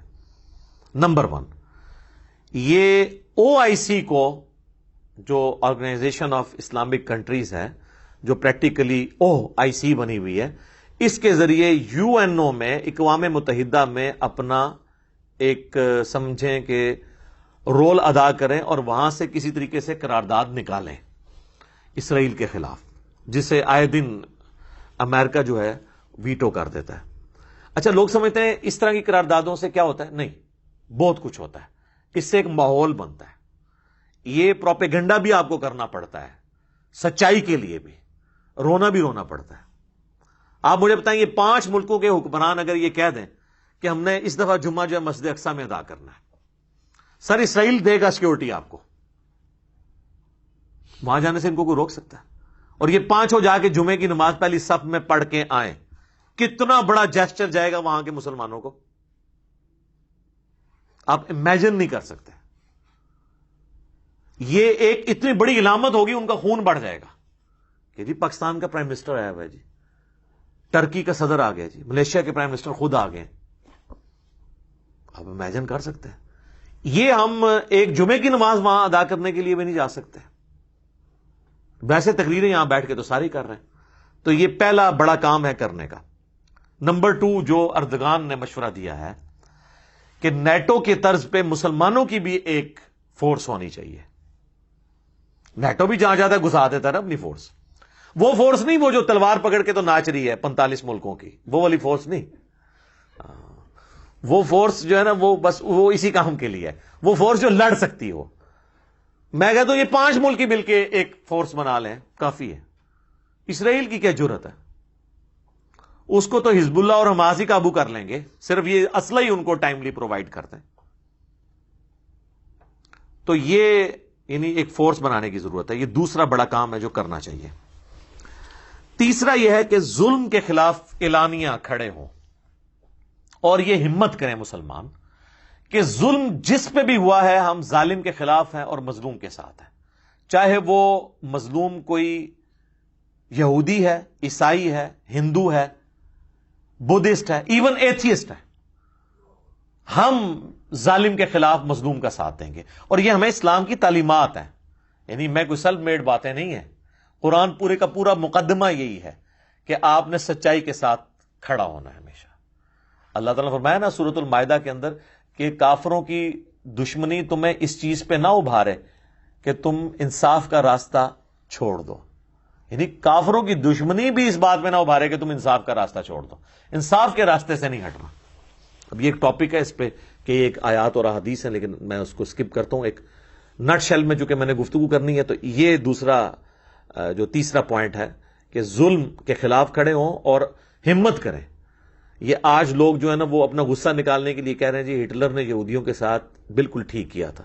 نہیں جناب، بالکل ٹھیک نہیں کیا تھا، بہت غلط کیا تھا. ہٹلر نے وہی دشمنی نبھائی جو آج کل مسلمانوں کو یورپ اور امریکہ میں 9/11 کے بعد سامنا کرنا پڑ رہا ہے، فنڈامنٹلسٹ ہونے کا. یہی کچھ یہودیوں کے ساتھ تھا. پھر ان کو قتل کرنے کے لیے ہولوکاسٹ جسے کہتے ہیں 60 لاکھ چلیں، وہ کہتے ہیں نہیں جی 6 لاکھ ہے. 6 لاکھ بھی بندوں کا قتل کرنا، 100 فیکٹریاں بنا کے بے گناہ لوگوں کو مار دینا، سر یہ تو ظلم ہے. ہٹلر کی کوئی تعریف نہ کرے، وہ تاریخ کے چند بڑے ظالم لوگوں میں سے ہیں، ہم اس کو بھی کنڈیم کرتے ہیں. اور ہٹلر کی باقیات، یہ یہودی بھی وہی کام کر رہے ہیں جو ہٹلر نے ان کے ساتھ کیا تھا. ان کو بتایا جائے کہ ہم ہٹلر کو بھی کنڈیم کرتے ہیں اور آپ کے بھی اس ایکٹ کو کنڈیم کرتے ہیں. لیکن جب آپ ان کو یہ کہیں گے ہٹلر نے تمہارے ساتھ صحیح کیا تھا، تو پھر وہ آگے سے کیا کہیں گے؟ ہم بھی پھر ٹھیک کر رہے ہیں. تو جب تک آپ انصاف کے اوپر کھڑے نہیں ہوں گے نا، آپ بات کر نہیں سکتے. یہ ضروری ہے اور اسلام کی تعلیمات ہے. اور اس کانٹیکسٹ میں وہ آیت ضرور سب کے سامنے رکھیں کہ جو ہمیں اسلام نے درس دیا ہے کہ ہم نے سچائی کے لیے کھڑے ہونا ہے اور ہر انسان کے خون کی ہم نے اہمیت رکھنی ہے. وہ ہے سورہ کی آیت نمبر 32، جس میں اللہ تعالیٰ نے آدم علیہ السلام کے 2 بیٹوں کا ذکر کیا کہ جب ایک بیٹے نے دوسرے کو قتل کیا تو اس سے ایک مورل لیسن جو اللہ تعالیٰ نے بیان کیا، من اجل ذالک، اس واقعے کے سبب، کتبنا علی بنی اسرائیل، ہم نے بنی اسرائیل کے لیے بات طے کر دی تھی، شریعت موسوی میں بھی اور شریعت محمدی میں بھی، کیونکہ بنی اسرائیل کی کنٹینیوشن ہی بنو اسماعیل والا یہ شریعت والا معاملہ، یہ وہی کنٹینیوشن ہے. انہو من قتل نفسا بغیر نفس، کہ جس نے بھی کسی کو ناحق قتل کیا سوائے 2 استثناء کے، 2 ایکسیپشنز کے، کہ وہ قتل کے بدلے قتل ہو رہا ہو اور وہ بھی جوڈیشری کرے گی، آپ خود نہیں کریں گے. او فساد فی الارض، یا کوئی فساد فی الارض کرنے والا عادی مجرم ہے، ڈاکو ہے، جو ڈیٹرس قائم کیے ہوئے ہے ناجائز. یہ 2 ایکسیپشنز ہیں. ان 2 ایکسیپشنز کے سوا اگر کسی نے کسی انسان کو قتل کیا، وہ خواہ کسی بھی مذہب سے تھا، انسان تھا نا، فَكَأَنَّمَا قَتَلَ النَّاسَ جَمِيعًا، تو گویا اس نے پوری انسانیت کا قتل کر دیا. وَمَنْ أَحْيَاهَا، اور جس نے کسی ایک جان کی زندگی بھی بچائی، فَكَأَنَّمَا أَحْيَا النَّاسَ جَمِيعًا، تو گویا اس نے پوری انسانیت کی زندگی کو بچا لیا. اسلام باقی ہر جگہ کہتا ہے کہ ٹالریٹ کرو، معافی کی روش اختیار کرو، لیکن قتل ناحق پہ کیا کہا گیا؟ سورہ البقرہ کے اندر وَلَكُمْ فِي الْقِصَاصِ حَيَاةٌ يَا أُولِي الْأَلْبَابِ لَعَلَّكُمْ تَتَّقُونَ، اے عقل مندو، قصاص میں انسانیت کی زندگی چھپی ہوئی ہے. یعنی قاتل کو معاف نہ کرو، قصاص لو، دیت نہ لو، جائز ضرور ہے لیکن پریفریبل نہیں. قصاص کرو، قتل کے بدلے قتل، ڈیٹرنس ہو، تاکہ ایک کو سزا ہو اور لاکھوں کروڑوں لوگوں کے لیے ڈیٹرنس ہو جائے. اس میں انسانیت کی زندگی چھپی ہوئی ہے. اور سر ایک حدیث میں حیران ہوتا ہوں کہ ہمارے علماء نے جب ہمارے ملک کے اندر عیسائیوں کی بستیاں جلائی گئیں، کئی ہندوؤں کا ناحق قتل ہوا، کسی نے یہ حدیث نہیں سنائی جو صحیح بخاری میں ہے، کوئی دور بھی نہیں تھی، مین سٹریم کی پہلے نمبر کی کتاب میں اور مشکات میں بھی موجود ہے، کہ نبی صلی اللہ علیہ وآلہ وسلم نے فرمایا جس نے ایک ذمی کافر کو بھی ناحق قتل کر دیا، اسے جنت کی خوشبو بھی نہیں آئے گی، جنت میں تو جانا حرام ہو گیا، اور نبی علیہ السلام نے فرمایا کہ حالانکہ جنت کی خوشبو 40 سال کی مسافت سے آ رہی ہوگی، یعنی جو قیامت کا دن سورۃ المعارج میں آیا نا کہ 50,000 سال کا دن ہے، یعنی وہ جب 40 سال باقی رہ جائیں گے نا اس دن کے ختم ہونے میں، تو جنت کی خوشبو آنا شروع ہو جائے گی. لیکن اس مسلمان کو جنت کی خوشبو بھی نہیں آئے گی جس نے ناحق کسی ذمی کافر کو، جو ٹیکس دے کر مسلمانوں کی ملک کے اندر رعایا کے طور پر رہ رہا تھا، جس طرح یہاں پہ لوگ رہتے ہیں. سکھ بھی ٹیکس دے رہے ہیں، ہندو بھی دے رہے ہیں، کرسچنز بھی دے رہے ہیں، تو اس کو بھی اللہ تعالیٰ اس کے لیے بھی جنت حرام کر دے گا اگر کسی مسلمان نے کسی کافر کو بھی ناحق قتل کیا. تو یہ حدیث بتائیں دنیا کو. یہ تیسرا بڑا کام ہے کرنے والا کہ ہمارے نبی کی یہ تعلیمات ہیں صلی اللہ علیہ وآلہ وسلم کہ آپ نے ظلم کے خلاف بولنا ہے اور قتل کی مذمت کرنی ہے. چوتھا کام یہ ہے کہ OIC جو ہے نا، یہ صرف اس طرح کے موقعوں پر سامنے نہ آئے بلکہ سالانہ OIC کی ایک بین المذاہب کانفرنس ہونی چاہیے جس میں سارے مذاہب کے بڑے بڑے لوگ شریک ہوں. یعنی ویٹیکن سٹی سے پوپ کو بلایا جائے، کرسچنز کی طرف سے، مسلمانوں کی طرف سے امام کعبہ شریک ہوں، جوز کی طرف سے یروشلم میں جو بڑے ان کے کوئی پادری ہیں ان کو بلایا جائے. اسی طریقے سے بدھسٹ ان کی بھی وہاں پر یعنی نمائندگی ہو، ہندوؤں کی نمائندگی ہو، اور وہاں پہ بتایا جائے کہ تمام دنیا کے ریلیجن جو ہیں وہ پیس کی بات کرتے ہیں، اور یہ جو چند ایک لوگ ہر جگہ خبتی قسم کے موجود ہیں جو اس مذہب کی بدنامی کا باعث بنے ہوئے ہیں، یہ اس مذہب کی ریپریزنٹیشن نہیں ہے. یہ کام کرنے کی ضرورت ہے. پانچواں، دہشت گردی سے اعلان برات کریں جی سب لوگ، سارے مذاہب کے ماننے والی عوام بھی اور ان کے حکمران بھی. یہ کام کرنا ضروری ہے. میں یہ نہیں کہتا کہ آپ اس کا روٹ کاز انالیسز نہ کریں کہ ناانصافی کی وجوہات کیا ہیں، وہ بھی تلاش کریں اور آپ اس کی مذمت کریں، اور ساتھ ساتھ یہ کہیں کہ اگر کسی کو حق نہیں مل رہا تو اس کا یہ مقصد نہیں کہ وہ قانون ہاتھ میں لے، بلکہ ایک پراپر طریقے سے جو جد و جہد کرنے کا طریقہ ہے اس کے طریقے سے چلیں اور ایک پولیٹیکل سٹرگل کے ذریعے معاملات کو لے کر چلیں. چھٹی چیز، مسلمان ملک جو ہیں وہ اکثر آپ کو حکمران جو ہے نا اپنی بزدلی کو چھپانے کے لیے نا آپ کو کبھی میثاق مدینہ، کبھی صلح حدیبیہ یہ سناتے رہتے ہیں. یہ دو ہی ان کے لیے چیزیں رہ گئی ہیں. ان سے کہیں کہ ایک تیسری چیز تھی، وہ تھی مواخات، جو نبی علیہ السلام نے ایک ایک مہاجر اور ایک ایک انصار کو بھائی بنایا تھا. حتیٰ کہ اگر کسی انصاری کی 2 بیویاں تھیں نا تو اس نے مہاجر بھائی سے کہا کہ بھئی تیرے پاس تو اتنی رقم بھی نہیں کہ تو شادی کر سکے، میں اپنی 2 بیویوں میں سے ایک بیوی پسند کر لے، میں اسے طلاق دے دیتا ہوں. یہ مواخات تھی. ایک انصار ایک مہاجر کو بھائی بنایا، کیونکہ مہاجر تو بیچارے لٹے ہوئے آئے تھے، سب کچھ ان کا مکے میں رہ گیا تھا، تو انصار مدینہ نے ان کو. تو سر اس وقت تو انصار مدینہ بہت زیادہ ہے، 57 اسلامی ملک ہیں. ٹوٹل آبادی جو ہے نا مسلمانوں کی وہاں پہ 60 لاکھ سے زیادہ نہیں ہے. فلسطین کے اندر وہ سارے پورے اسرائیل کا ایریا بنائے، یہودی ہیں تقریباً 70 لاکھ. 60 لاکھ مسلمان اگر ان 60 ملکوں میں ڈیوائیڈ کریں 1 لاکھ سے زیادہ نہیں ایک حصے میں آتا. کیا فرق پڑتا ہے؟ یہاں تو مسلمانوں میں ایک ایک بندہ اتنا امیر ہے کہ وہ سب کا خرچہ اٹھا سکتا ہے. مواخات کریں، اپنے ملکوں میں ان کو پناہ دیں.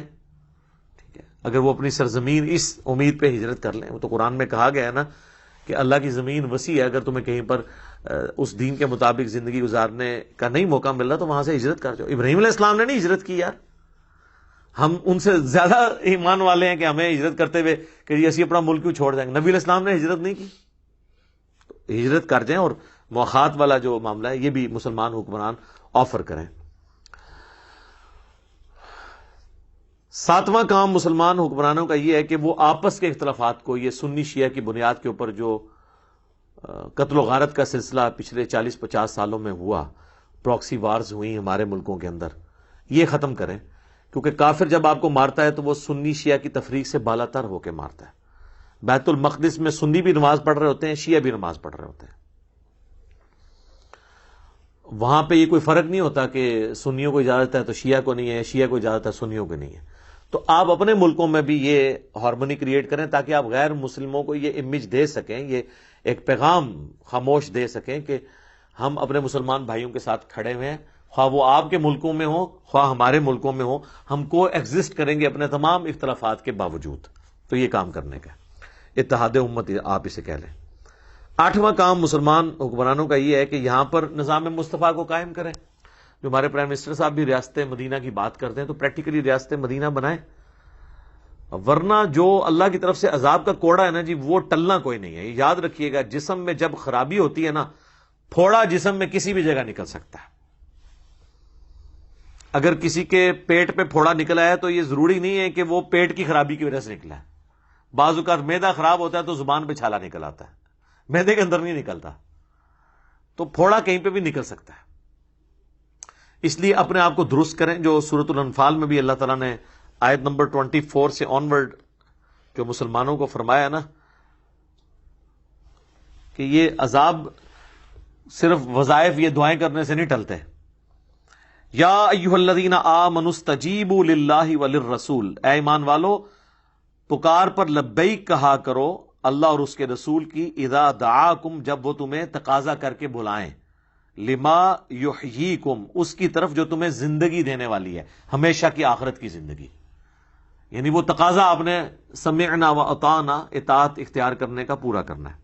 وَاعْلَمُوا اور جان لو، ان اللہ یحول بین المرء وقلبی، اللہ تعالیٰ حائل ہو جاتا ہے انسان اور اس کے دل کے درمیان. یعنی اگر اللہ نے مور لگا دی پھر تمہیں بعد میں ہدایت نہیں ملے گی. اگر کسی وقت خیانت کی تو عین ممکن ہے کہ اس کے بعد اللہ مور لگا دے، تم روتے بھی رو، دوبارہ ہدایت نہ ملے. اللہم لا تجعلنا منہم ربنا لا تزغ قلوبنا بعد اذ ہدیتنا وہب لنا من لدنک رحمہ انک انت الوہاب. آمین. وانہ الیہ تحشرون اور یہ کہ تمہیں اس کی طرف جمع ہونا ہے قیامت کے دن. واتقوا اور ڈر جاؤ فتنۃ لا تصیبن الذین ظلموا منکم خاصہ، اس فتنے سے، اس آزمائش سے ڈر جاؤ کہ جب وہ آئے گی تو صرف خاص ان لوگوں پہ نہیں آئے گی جو گناہ کرنے والے ہوں گے، بلکہ سب کو لپیٹ میں لے لے گی. ہاں آخرت ڈیفرنٹ ہوگی، لیکن دنیا میں جب عذاب آتا ہے نا، نیک بھی مر جاتا ہے. وَاعْلَمُوا أَنَّ اللَّهَ شَدِيدُ الْعِقَابِ اور خوب جان لو کہ اللہ تعالیٰ گرفت کرنے میں بہت سخت ہے. اور پھر یہ تو اکثر ڈاکٹر سرار صاحب کہتے تھے، یہ تو آیت لگتا ہے پاکستان کے بارے میں بھی ہے، جو ہے تو اس وقت مکے کے رہنے والے لوگوں کے بارے میں تھی، مسلمانوں کے بارے میں. وَاذْكُرُوا اور یاد کرو، اذ انتم قلیل مستضعفون فی الارض کہ زمین میں تم بہت تھوڑے تھے، کمزور تھے. تخافون ان یتخطفکم الناس ہر وقت ڈرتے رہتے تھے لوگ اچک نہ لے جائیں تمہیں. فآواکم وأیدکم بنصرہ تو اللہ تعالیٰ نے تمہارے اوپر لطف و کرم فرمایا اور اس نے اپنی طرف سے تمہاری مدد فرمائی. ورزقکم من الطیبات اور پاکیزہ چیزوں کے ذریعے تمہیں رزق دیا. لعلکم تشکرون تاکہ تم شکر کرو. پاکستان جب بنا اس وقت یہی حالت تھی نا، ہم کہتے تھے ہندو زیادہ ہیں، سارے ریسورسز ان کے پاس چلے جائیں گے، ہر وقت ڈرتے رہتے تھے. علیحدہ ملک لیا، اللہ نے ہمیں یہ سب کچھ دیا، لیکن وہی کچھ ہوا جو قرآن میں خدشے کا اظہار تھا. یا ایھا الذین آمنوا اے اہل ایمان، لا تخونوا اللہ والرسول دیکھو خیانت مت کرو اللہ اور اس کے رسول کے ساتھ. وَتَخُونُوا أَمَانَاتِكُمْ وَأَنْتُمْ تَعْلَمُونَ اور یہ جو تم نے ایک امانت کا بوجھ اٹھایا تھا، اس میں خیانت مت کرو جبکہ تم یہ جانتے بھی ہو کہ تم یہ خیانت کر رہے ہو. وَاعْلَمُوا أَنَّمَا أَمْوَالُكُمْ وَأَوْلَادُكُمْ فِتْنَةٌ اور جان لو کہ یہ مال اور اولاد تو سوائے آزمائش کے کچھ نہیں ہے. وَأَنَّ اللَّهَ عِندَهُ أَجْرٌ عَظِيمٌ اور اللہ کے پاس تو بہت بڑا اجر ہے. یعنی آخرت اورینٹڈ ہو جاؤ، دنیا کی منفیت کی خاطر اللہ اور اس کے رسول کے ساتھ خیانت مت کرو. تو ہم نے پریکٹیکلی کی ہے. اس وقت تو ہمارا نعرہ تھا کہ پاکستان کا مطلب کیا، لا الہ الا اللہ. تو اب وہ پریکٹیکلی ہم نے کتنا اس مطلب کو پورا کیا. اللہ سے ایک نعمت لی لیکن اس کے اندر خیانت ہو گئی. صحابہ کرام نے اس نعمت کی قدر کی لیکن ہم اس طریقے سے قدر نہیں کر سکے. اللہ تعالیٰ ہمارے حال پر رحم فرمائے، ہمیں توفیق دے کہ ہم اس نعمت کی قدر کر سکیں. آمین.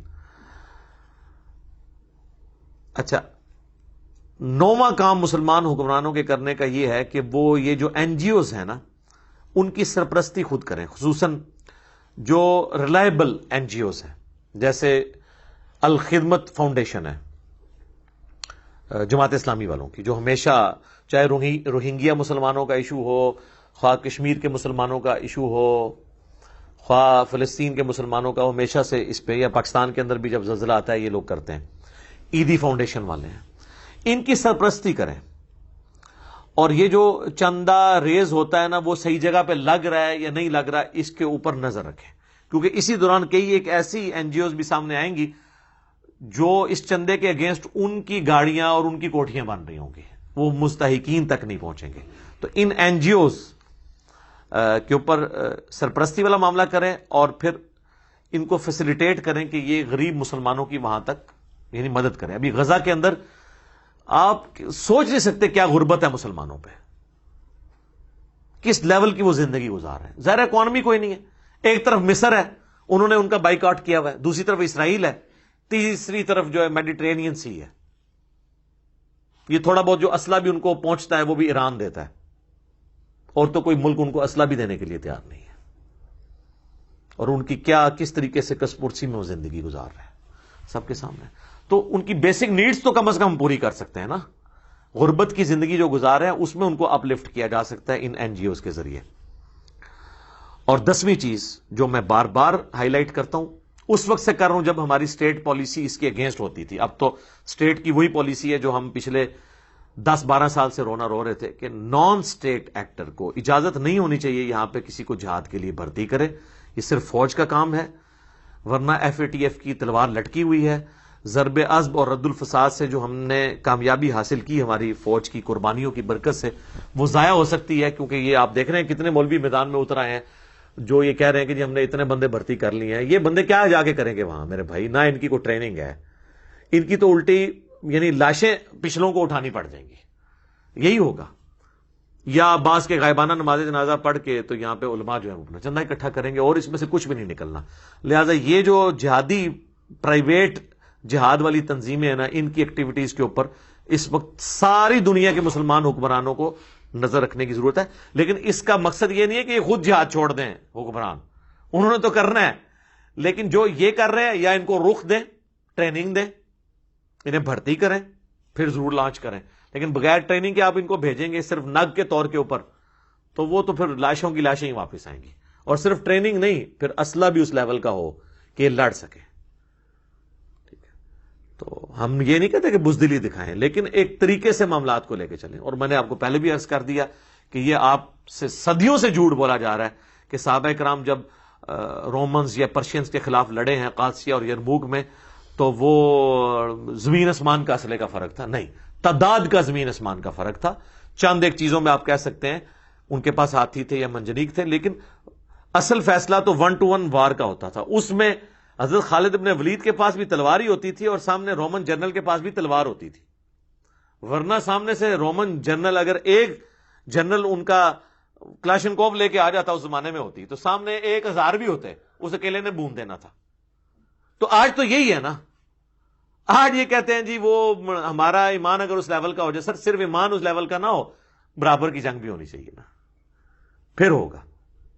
اسلحہ بھی بالکل برابر کا ہو، ورنہ تو ایک بندہ سب کو بھوننے کے لیے کافی ہے.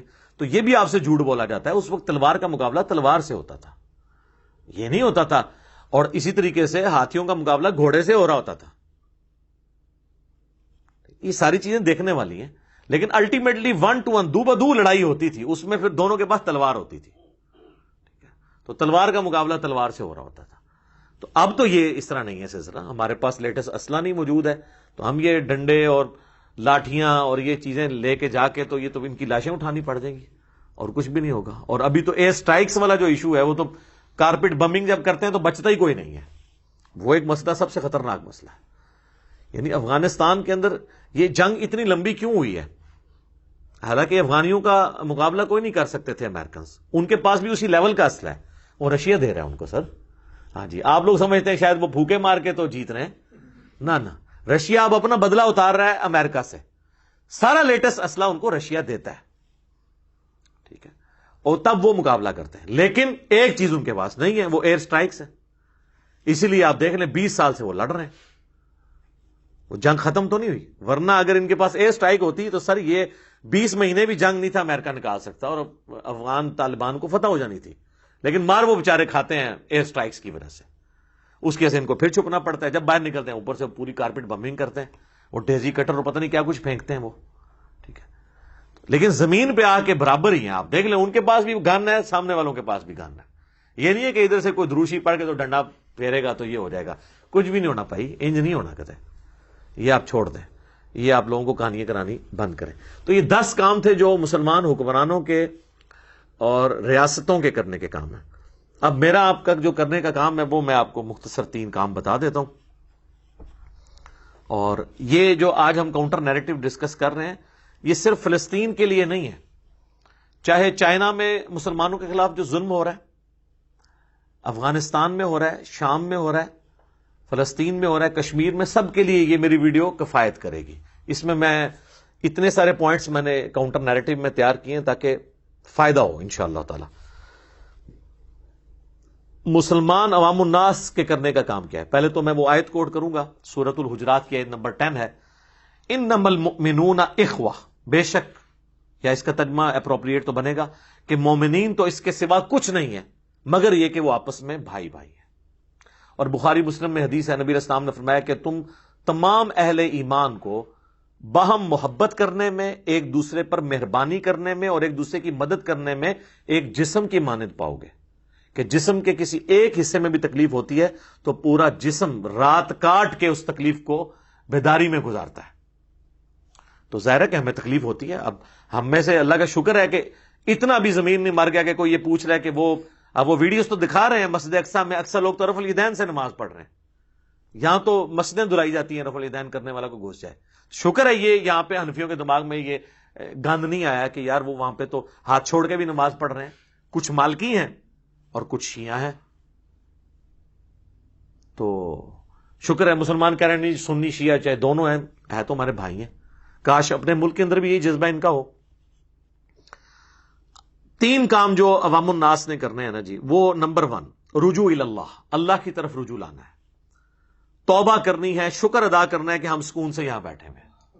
ہاں دیکھیں نا، آپ ذرا امیجن کریں کہ ہم تو اب بھی بچوں والے ہیں، ہم اس چیز کو امیجن کر سکتے ہیں کہ آپ نے وہ دیکھا ایک ویڈیو بھی وہ وائرل ہوئی تھی کہ وہ 2-3 بچیاں تھیں، ان کی ماں کو زبردستی وہ فوجی پکڑ کے لے گئے. تو آپ ذرا امیجن کریں اپنے آپ کو رکھ کے وہاں پہ کیا کس تکلیف سے گزرنا پڑا ہے. اور یہ تو واقعہ جو ویڈیو میں رپورٹ ہوا ہے، ہزاروں واقعات ہیں جو ویڈیو میں بھی نہیں آتے. تو اللہ کا شکر ادا کریں سکون کی زندگی میں، اور یہ ملک پاکستان کی قدر کریں جہاں پہ آپ کو فریڈم آف ایکسپریشن ہے. اللہ کا شکر ہے. اب میرا خیال ہے وہ لوگ جنہوں نے پاکستان بننے کی مخالفت کی تھی اس وقت، ان کو یہ سمجھ آ جانی چاہیے انڈیا کے حالات بھی دیکھ کے کہ یہ وہ جو کہہ رہے ہیں یہ ہمارے بڑے بڑے بزرگ فرماتے تھے اور یہ ہو جانا تھا. آج بھی آپ انڈیا، پاکستان، بنگلہ دیش کی بادی ملائیں نا، ابھی بھی کافر جو ہے نا 80% ہیں ان تینوں ملکوں میں. ابھی بھی ڈیموکریسی ہوتی تو ابھی بھی انہی کی حکومت ہونی تھی. تو اللہ کا شکر ہے ہم سکون سے بیٹھے تو ہوئے یہاں پہ 20-22 کروڑ لوگ. اس پہ شکر ادا کریں اور دعا کریں. یہ پہلا کام مسلمانوں کے کرنے کا ہے، دعا، جو صحیح مسلم میں حدیث ہے، مشکات میں بھی موجود ہے. اللہ کے محبوب صلی اللہ علیہ وآلہ وسلم نے فرمایا جب کوئی مسلمان اپنے دوسرے مسلمان بھائی کی غیر موجودگی میں اس کے لیے دعا کرتا ہے تو اللہ تعالیٰ ایک فرشتہ مقرر کر دیتا ہے اس کے ساتھ، اور اس کی یہ دعا اللہ تعالیٰ قبول فرما لیتا ہے جو اپنے دوسرے بھائی کی غیر موجودگی میں اس کے لیے دعا کرتا ہے. اور فرشتہ مقرر فرماتا ہے، اور وہ جو دعائیں کر رہا ہوتا ہے فرشتہ ساتھ ساتھ کہتا ہے کہ اے اللہ اس دعا کرنے والے کے حق میں بھی یہ دعا قبول کر لے جو اپنے بھائی کے لیے دعا کر رہا ہے. تو یہ یہاں پہ بھی اپلیکیبل ہے، یہاں پہ بھی اپنے دوستوں کے لیے، رشتہ داروں کے لیے دعا کریں. اور اسلام کے رشتے میں جو ہمارے بھائی ہیں چائنا میں مظلوم بیچارے، فلسطین کے اندر، کشمیر کے اندر، افغانستان میں، شام میں، ان کے لیے بھی دعا کریں. بلکہ ہم ان کے لیے دعا کرتے ہیں. الحمدللہ رب العالمین والصلاة والسلام علی سید الانبیاء والمرسلین. اللہم انی اسألک بانک انت اللہ لا الہ الا انت الاحد الصمد الذي لم يلد ولم يولد ولم يكن له كفوا احد. اللهم صل على محمد وعلى آل محمد. اللهم ربنا آتنا في الدنيا حسنة وفي الآخرة حسنة وقنا عذاب النار. اللهم احسن عاقبتنا في الامور كلها واجرنا من خزي الدنيا وعذاب الآخرة. اے اللہ جن جن بھلائیوں کا سوال تیرے محبوب صلی اللہ علیہ وآلہ وسلم نے تجھ سے کیا، ہمارے حق میں، ہمارے بیوی بچوں کے حق میں، ہمارے ماں باپ کے حق میں، پوری امت کے حق میں، خصوص بالخصوص چائنا، فلسطین، کشمیر، افغانستان، شام کے مسلمانوں کے حق میں قبول منظور فرما. اور جن جن چیزوں کے شر سے تیرے محبوب صلی اللہ علیہ وآلہ وسلم نے تیری پناہ طلب کی، پوری دنیا کے مسلمانوں کو ان چیزوں کے شر سے اپنی پناہ عطا فرما. اے اللہ ہمارے ملک پاکستان کی خیر فرما، پورے عالم اسلام کی خیر فرما، اسے اندرونی اور بیرونی خطرات سے محفوظ فرما، پوری دنیا میں مسلمان جہاں کہیں بھی کافروں کے ہاتھ پٹ رہے ہیں یا ان کے خلاف قتال کر رہے ہیں، خواہ فلسطین میں ہوں، افغانستان میں ہوں، شام میں ہوں، کشمیر کے اندر ہوں، چائنا کے اندر ہوں، اے اللہ غیب سے ان کی مدد فرما، ان کی عزت، آبرو، مال جان کی حفاظت فرما۔ اے اللہ ہمیں اپنی موت سے پہلے پہلے قبر و آخرت کی تیاری کرنے کی توفیق عطا فرما۔ سبحان ربک رب العزت عما یصفون وسلام علی المرسلین والحمد للہ رب العالمین وصلی اللہ علی النبی الکریم وعلی آلہ وصحبہ اجمعین۔ تو یہ دعا سب سے بھاری چیز ہے، اور اس میں بعض لوگ کہتے ہیں جی کو وظیفہ بتا دیں، بھائی وظائف تو ہم نے اکثر بتائے ہیں، میرے یوٹیوب پہ ویڈیو ہے 3 وظائف دعا کی قبولیت کے لیے۔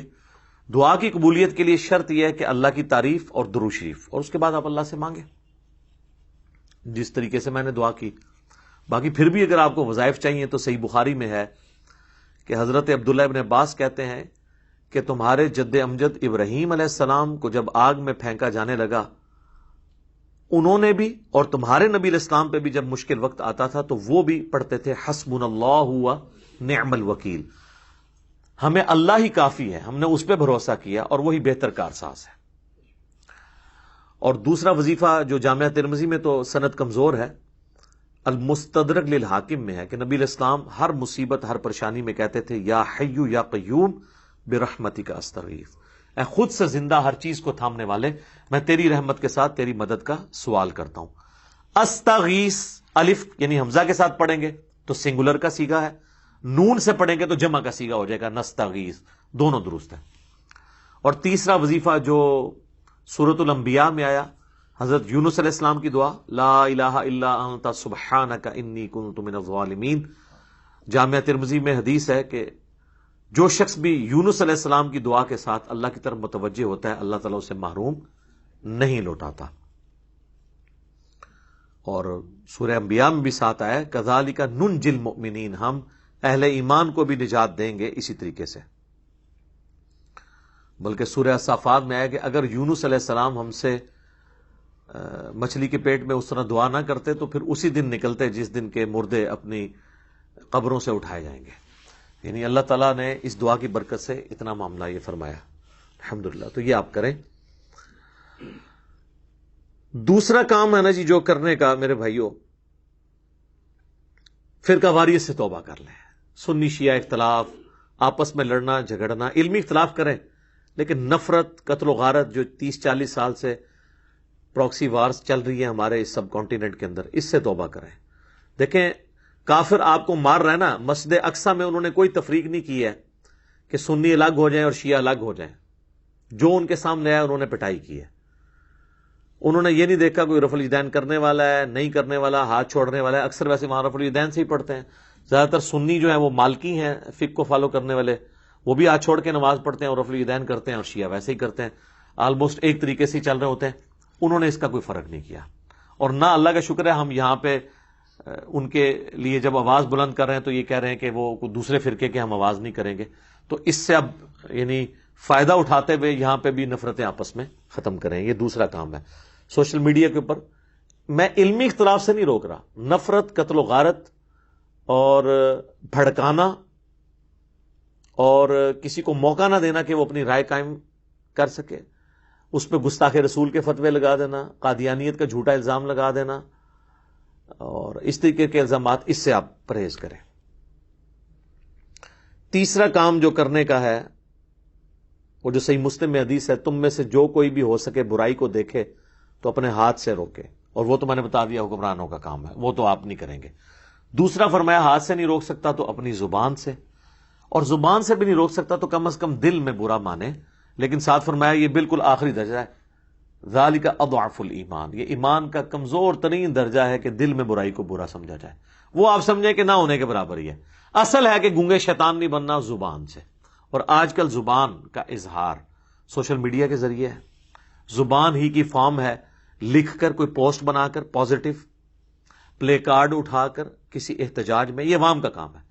حکمرانوں کا کام نہیں احتجاج کے لیے وہ پلے کارڈ اٹھا کے کھڑے ہو جائیں، حکمرانوں کا کام ہے ٹکٹ کٹائیں اور جا کے مسجد اقصی میں جمعہ کی نماز ادا کریں اور وہاں جا کے خطاب کریں وہاں کے مسلمانوں سے۔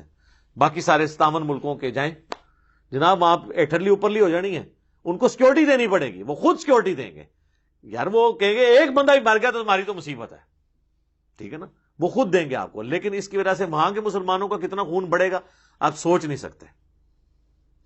تو یہ میں عوام کے لیے کہہ رہا ہوں کہ پلے کارڈ اٹھائیں، وہ ان کے کرنے کا کام ہے۔ عوام یہ ڈنڈے اٹھا کے اور کلاشن کوف کے جو ماڈل پلاسٹک کے اٹھائیں، یہ اس کی ضرورت نہیں ہے، اور سوشل میڈیا کے اوپر پوسٹ لگا کے پازیٹو پکچر اسلام کی پیش کریں کہ ہم ظلم کے خلاف ہیں، خواہ ہٹلر نے یہودیوں کے ساتھ کیا یا آج یہودی مسلمانوں کے ساتھ کر رہے ہیں اسرائیل میں، ہم دونوں معاملات کے اندر ظلم کے خلاف ہیں اور مظلوم کے ساتھ کھڑے ہیں، اتنا جگرہ پیدا کریں۔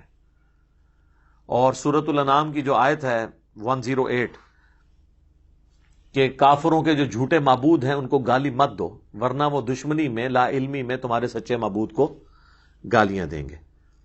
اچھا، اس سے یہ مراد نہیں ہے کہ آپ نے کسی کا علمی اختلاف نہیں اس سے کرنا، گالی سے منع کیا گیا، گالی نہیں آپ نے کسی کو نکالنی۔ یعنی اگر آپ یہ کام شروع کر دیں گے، جس طرح یہودیوں نے نان جوز کو جینٹائل کہنا شروع کر دیا اور ہم بھی ان کو مطلب اس طرح کے الفاظ سے پکاریں، تو یہ پھر معاملہ ذرا ڈفرنٹ۔ اور پھر اس میں یہ کام آپ نے اگر پوسٹ لگا کے کرنا ہے تو آپ کے پاس کرنٹ نالج بھی ہونا چاہیے، کیونکہ قرآن میں جن جیوز کا ذکر ہے نا، ان کے کئی عقائد اب اس طرح کے عقائد نہیں رہے ہیں۔ قرآن جیوز کے بارے میں کہتا ہے نا عزیر علیہ السلام کو اللہ کا بیٹا مانتے ہیں، لیکن آج کے جیوز حضرت عزیر کو اللہ کا بیٹا نہیں مانتے، وہ ایک خدا میں بلیو رکھنے والے ہیں، مسلمانوں کی طرح سکھوں کی طرح ایک ہی خدا کو مانتے ہیں۔ بلکہ میں وہ ایک ربی کی تقریر سن رہا تھا آج شام کو ہی، تو اس کو کسی نے سوال کیا کہ ہمیں قرآن پڑھنا چاہیے، اپنے بچوں کو پڑھانا چاہیے، تو اس نے کہا بالکل، قرآن بھی اسی ایک خدا کی بات کرتا ہے جس ایک خدا کے ہم ماننے والے ہیں، باقی ہمارا اختلاف اپنی جگہ ان سے۔ اور اس نے کرٹیسائز کیا، اس نے کہا کہ رہ کے کرسچنز تو یہ شرک کرتے ہیں، انہوں نے حضرت عیسیٰ کو اللہ کا بیٹا بنا دیا، اللہ ایک ہے۔ میں تو سن کے، اور آپ اگر شکل دیکھیں اس کی جو داڑھی ہے اور ٹوپی جس سٹائل میں اس نے پہنی ہے تو آپ کہیں گے یہ کوئی اہل حدیث مولانا بیٹھا ہوا ہے سامنے، ٹھیک ہے، انگلش بول رہے ہیں۔ تو بات یہ کہ اب اگر آپ کوئی ایسی پوسٹ لگا دیتے ہیں کہ جو جوز جو ہیں وہ تو ایک پیغمبر کو خدا کا بیٹا بنائے بیٹھے ہیں، اور آپ کو پتہ ہی نہیں کہ آج کے جوز نہیں بنائے بیٹھے ہوئے، آج کی ٹرینٹی بھی وہ نہیں ہے جو قرآن میں ہے۔ قرآن کی ٹرینٹی اس دور کی اور آج کی ٹرینٹی میں فرق ہے، اس میں اب روح قدس داخل ہو چکے ہیں۔ پہلے سیدہ مریم کو وہ مانتے تھے گاڈ مدر کے طور کے اوپر، اب وہ حضرت عیسیٰ کو اور اللہ کو اور روح قدس جبرائیل علیہ السلام کو مانتے ہیں۔ لہٰذا یہ کام وہ کرے، لوگ کہتے ہیں ہم نے کافروں کو دعوت دینی ہے، بھائی پہلے آپ خود مسلمان ہو، ٹھیک ہے نا، آپ کے پاس پہلے اپنا اسلام کا نالج ہو، آپ پہلے خود اسلام کا نالج حاصل کریں، پہلے خود قرآن پڑھیں، پھر آپ کسی کو دعوت دے سکتے ہیں۔ تو یہ اس حوالے سے کرنے کی ضرورت ہے، اور میں سمجھتا ہوں کہ مسلمانوں کو اس بات پہ فخر ہونا چاہیے، مجھے تو اس بات پہ فخر ہے کہ اللہ کا شکر ہے کوئی مسلمان بھی ریڈ لائن اس حوالے سے کراس نہیں کرتا کہ اگر وہ ہمارے نبی علیہ السلام کے لیے نازیبا الفاظ استعمال کریں تو ہم حضرت موسیٰ علیہ السلام یا عیسیٰ علیہ السلام کو نعوذ باللہ ان کے لیے، زبان پہ تو دور کی بات ہے، ہمارے دل میں بھی ان کے لیے کوئی برا خیال آئے تو ہم سمجھتے ہیں ہم کافر ہیں، ٹھیک ہے۔ یہ نبی علیہ السلام کی کامیابی ہے، لا نفرق بین احد من رسلی، جو قرآن کے ذریعے ہمیں تعلیمات دی گئی کہ ہم رسولوں میں ایمان لانے میں کسی میں فرق نہیں کرتے۔ نبی علیہ السلام نے اتنے یعنی کامل الایمان مومنین اپنے زمانے میں پروڈیوس کیے اور اس دعوت کو امت تک پہنچایا کہ آج انہوں نے ہمارے نبی علیہ السلام کے خاکے جب بنائے کافروں نے، کسی مسلمان نے غصے میں حضرت عیسیٰ علیہ السلام کا خاکہ نہیں بنایا۔ الٹا جب عیسیٰ علیہ السلام کے اوپر بھی فلمیں بنتی ہیں نا، مسلمان مخالفت کرتے ہیں، حضرت عیسیٰ کو بھی ہم آن کر رہے ہوتے ہیں۔ تو یہ اللہ کا شکر ہے، اس قسم کی کوئی حرکت نہیں ہونی چاہیے کہ ہم ان کی ایون کتابوں کے بارے میں وہ ٹیمپرڈ ہیں، اس کے باوجود ان کا احترام ہے۔ سنن ابی داؤد میں حدیث ہے، نبی علیہ السلام کو جب یہودیوں نے بلایا ایک قتل کے مقدمے کا فیصلہ کرنے کے لیے، بلکہ وہ رجم کی سزا کا فیصلہ تھا، زنا کی، نبی علیہ السلام یہودیوں کے مدرسے میں گئے تو یہودیوں نے ایک بہت بڑی گدی دی جو عرب کے کلچر میں تھی، نبی علیہ السلام اس گدی پہ جب بیٹھ گئے تو آپ نے فرمایا کہ تورات لے کر آؤ، میں تورات سے فیصلہ کروں گا، اور آپ اپنے ساتھ ایک ساتھی لے گئے تھے جو عبرانی زبان ہبرو لینگویج جانتا تھا۔ جب وہ تورات لے کر آئے تو نبی علیہ السلام نے اپنی پیٹھ کے نیچے سے گدی نکال کے سامنے رکھی اور تورات کو اس کے اوپر رکھا اور خود زمین پہ بیٹھ گئے، اور آپ نے جملہ بولا، میں ایمان لایا اس کتاب کو نازل کرنے والے پر اور اس کتاب پر، حالانکہ ٹیمپرڈ تھی، لیکن توحید کے والے سے تو ٹیمپرڈ نہیں ہے. اسی لیے تو جیوز اور کرسچن جب اپنی کتابیں پڑھتے ہیں نا تو کتابوں میں توحید وہی ہے جو قرآن میں ہے, وہ اللہ کے فضل سے تبدیل نہیں ہوئی. چاند ایک باتیں تبدیلی ضرور ہوئی ہیں لیکن اوورآل, ورنہ تو ان کے لیے تو ہدایت کا دروازہ بند ہو جاتا. قرآن کو تو مانتے ہی نہیں ہے.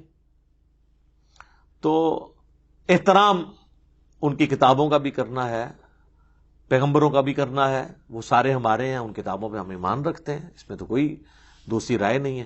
یعنی ایک ریڈ لائن کراس نہیں کرنی. سوشل میڈیا پہ آپ کو دنیا دیکھ رہی ہے, کوئی ایسے الفاظ استعمال نہ کریں. اور آپ یہ دیکھیں کہ میں تو کہتا ہوں یار یہ یورپ اور امریکہ کے لوگوں میں حوصلہ ہے, اتنے بڑے بڑے پروٹیسٹ ہو رہے ہیں, کافر کر رہے ہیں کہ یار فلسطین میں ظلم ہو رہا ہے. ٹھیک ہے, اور وہ یہ نہیں ہے کہ وہ فلسطین میں صرف جوز کے مرنے کی بات کر رہے ہیں, زیادہ تر مسلمانوں کے مرنے کے اوپر ہی وہ کہہ رہے ہیں کہ مسلمانوں کے ساتھ ظلم ہو رہا ہے. تو ہمارے اندر بھی حوصلہ ہونا چاہیے. ہم غوزہ نکالنے کے لیے کہتے ہیں ہٹلر نے تو اٹل صحیح کیتا سی. ہٹلر نے وہی کچھ کیا ہے جو 9/11 میں امریکہ نے آپ کے ساتھ کیا ہے. اس زمانے کے ریلیجس لوگ وہ تھے, آج کے اس ماڈرن ایج میں ریلیجس مسلمانوں کو فنڈامنٹلسٹ مانا جاتا ہے. ان کو ریلیجس ہونے کی سزا ملی تھی. بال فرنٹ پہ تو کوئی اور ریزن بھی رکھی جاتی لیکن اصل مسئلہ ان کا یہی تھا. تو باقی جیوز کو بھی دنیا میں رہنے کا حق ہے, ہم نہیں کہتے کہ ان کو رہنے کا حق نہیں ہے, لیکن یو این او نے جب یہ طے کیا تھا کہ 2 ریاستیں بنیں گی, مسلمانوں کو ان کی اپنی ریاست ہوگی اور جیوز کی اپنی ریاست ہوگی, تو اب پریکٹیکلی تو ظاہر ہے مسلمانوں نے زمینیں ان کے ہاتھوں بیچی ہوئی ہیں نا جی. اب یہ بھی تو ایک تلخ پہلو ہے نا, اس کو بھی ذرا سمجھے نا, بالکل جذباتی ہونے کی بھی ضرورت نہیں ہے. انہوں نے اب وہ پریکٹیکلی وہاں پہ انہوں نے جگہ خریدی ہوئی ہیں تو ان کو بھی وہاں پہ رہنا ہے. وہ جو ظلم کر رہے ہیں وہ اپنی جگہ ہے, لیکن دونوں کو رائٹ ہے رہنے کا. 70 لاکھ کے قریب یہودی وہاں پہ آباد ہیں, تو تقریباً 50 سے 60 لاکھ مسلمان بھی ہیں. تو ظاہر رہنا تو ہے ضروریات کے اوپر, یا تو پھر ہجرت کے بعد آپ مواخات کروائیں اور دوسرے اسلامی ملکوں میں ان کو اجازت دیں کہ وہ آ جائیں. اچھا, اب یہ ساری باتیں میں نے کی ہیں لیکن میں چٹخارے دار باتیں نہیں کر سکا آپ سے. اس کے لیے آپ باقی وائزین کو سن لیں, اور وہ آپ کو کہیں گے کہ جی بس دجال آنے والا ہے, ہم نے ان کو چھوڑنا نہیں ہے, ہم نے ان کو مار دینا ہے. میرے بھائی یہ آپ صدیوں سے یہ باتیں کر رہے ہیں. وہ جب آئے گا دجال پھر دیکھی جائے گی انشاءاللہ تعالی. اس وقت جو یہ اس وقت مسئلہ ہے, آپ اس کو ایڈریس کریں خدا کے لیے. اس طریقے سے یہ حضرت عمر نے یہ کیا تھا. حضرت عمر نے تو یہودیوں پہ احسان کیا کہ جو عیسائی 600 سال سے ان کو نہیں آنے دے رہے تھے, ان کو آنے کی اجازت دے دی. حضرت عمر نے تو نہیں کہا کہ تو تے دجال نال مل کے سی مارنا ہے, تو ان میں وڑن نہیں دینا, تمہیں تو دجال کے ساتھ مل کے ہم نے مارنا ہے. وہ جب آئے گا زمانہ وہ دیکھا جائے گا, وہ میدان جنگ کی بات ہے.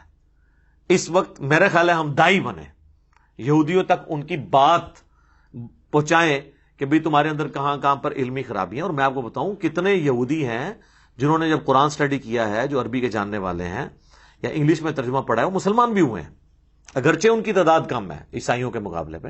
لیکن بہرحال اس وقت دائی, ابھی یہ میدان جنگ والا معاملہ نہیں. اور اس میں آپ مجھ سے پھکی لے لیں, یہودیوں کے اعتبار سے بخاری اور مسلم دونوں میں حدیث ہے, مولا علی کو غزوہ خیبر میں جب نبی صلی اللہ علیہ وآلہ وسلم نے بھیجا نا, آپ دیکھیں کہ شکست پہ شکست ہو رہی تھی مسلمانوں کے جو پہلے ٹروپس کو, تو حضور کا تو غصہ آسمانوں پہ ہونا چاہیے تھا.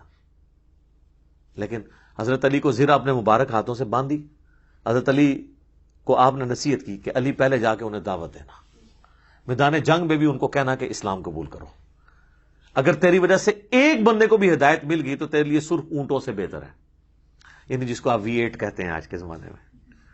V8 لے کے نہیں دے دی تھی حضرت علی کو حضور نے, یعنی گویا کہ وہ ملنا ہے جیسے ایک دنیا دار کو آخرت کی V8 آپ کو ملے گی. تو نبی الاسلام میدان جنگ میں بھی یہودیوں کے خلاف غزوہ خیبر, وہ خائن یہودی جنہوں نے حضور کو مدینہ شریف میں تنگ کیا, پھر آپ کو تنگ آ کے نبی الاسلام نے یعنی آپ صلی اللہ علیہ وآلہ وسلم نے ان کو مدینہ شریف سے نکال دیا, وہ خیبر میں واد ہو گئے. اتنا غصہ ہو تو پھر بھی بات دعوت کی کہ اسلام قبول کر لیں, نہیں کیا تو ایز اے لاسٹ ریزارٹ ان کے ساتھ لڑائی والا معاملہ ہوا. ابھی یہ یہودی تو وہ کہتے ہیں نا یار اب تمہارے پیغمبر نے بھی تو ہمارا قتل عام کیا تھا, بنو قریظہ کے ساتھ کیا کیا, یہودیوں کا قبیلہ تھا نا. تو آپ ان کو بتائیں کہ میرے بھائی یہ بد عہدی کی سزا تھی, یہودیوں میں بد عہدی کی سزا یہی ہے.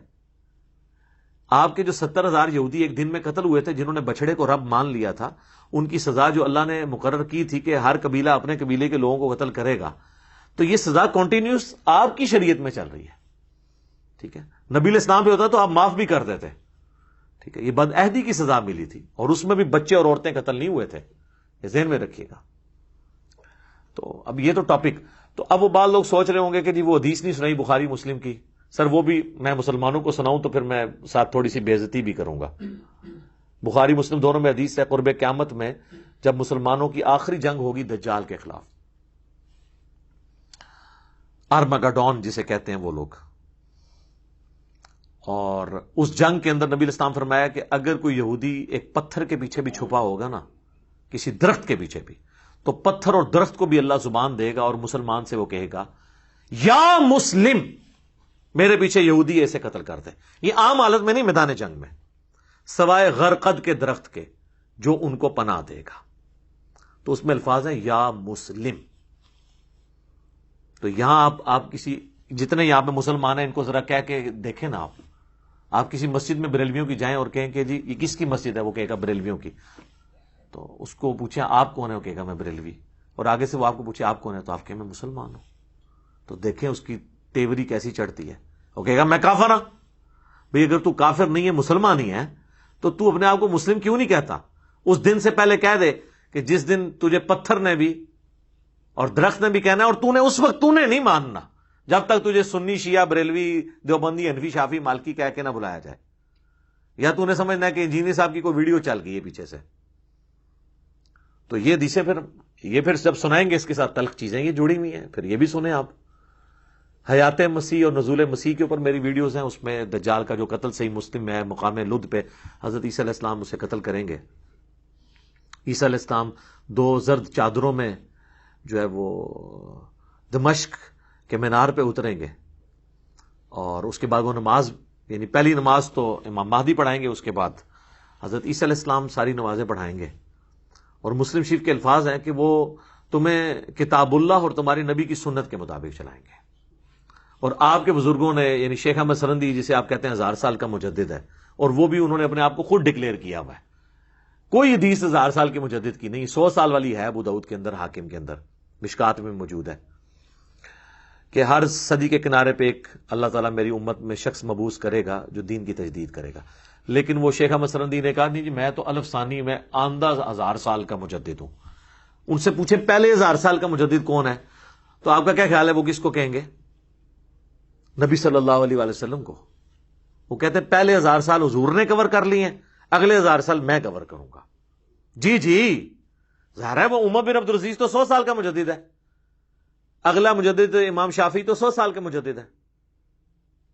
ٹھیک ہے, تو وہ کہتے ہیں, وہ انہوں نے باقاعدہ مکتوبات میں لکھا ہے کہ اب چونکہ حضور صلی اللہ علیہ وسلم کی وفات کو 1000 سال ہو چکے ہیں, تو اب پہلے مجدد کی ضرورت ہے. 1000 سال کو تو نبی علیہ السلام کی دعوت نے کور کیا, اب میں نے. اور پھر اس میں انہوں نے یہاں تک لکھا ہے کہ مجھے اللہ سے امید ہے کہ جو مجھے اللہ نے جو انہوں نے اپنی شانیں کلیم کی ہیں خود ساختہ, اس کا مجھے امید ہے کہ اس کا کچھ حصہ جو ہے امام مہدی کو بھی ملے گا. انہوں نے کہا مہدی بھی میرے انڈر ہی ہونا ہے, میں فکر ہوں, اور ہونا بھی چاہیے. امام مہدی تو 100 سال کے مجدد ہوں گے نا, یا وہ آخری صدی کے مجدد ہوں گے نا, تو ظاہر ہے جو 1000 سال کا ہے وہ 100 سے تو بڑا ہے.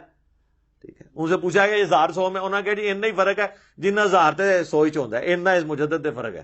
تو پھر تو ظاہر ہے مجدد صاحب کا تو مرتبہ زیادہ ہے. اور وہ کہہ رہے ہیں اس میں کہ جی ہمارے بزرگوں نے کشف کے ذریعے دیکھا ہے کہ حضرت عیسیٰ علیہ السلام بھی جب دنیا میں اتریں گے تو فقہ حنفی کے مطابق عمل کریں گے. جی پھر ان کو شرم آئی کہ میں نے بہت بڑا کلیم کیا. ان کا نہیں, ان کا اجتہاد جو ہے نا وہ امام حنیفہ سے مل جائے گا. سر امام حنیفہ کا اجتہاد تو آج ویلڈ نہیں رہا. یہ کیمرے کا مسئلہ, قطبین پہ نماز کا مسئلہ, جہاں 6 مہینے کا دن 6 مہینے کی رات ہوتی ہے, پوسٹ مارٹم کا مسئلہ, اعضاء کی پیوند کاری کا مسئلہ, انتقال خون کا مسئلہ, کینگرو کا مسئلہ. امام حنیفہ کو تو کینگرو کا پتہ ہی نہیں تھا کہ آسٹریلیا میں اتنے کینگرو ہوتے ہیں, یہ حلال ہے یا حرام ہے. تو اجتہاد تو اسلام کی خوبصورتی ہے, تو انہوں نے ان کے ساتھ جوڑا ہوا ہے.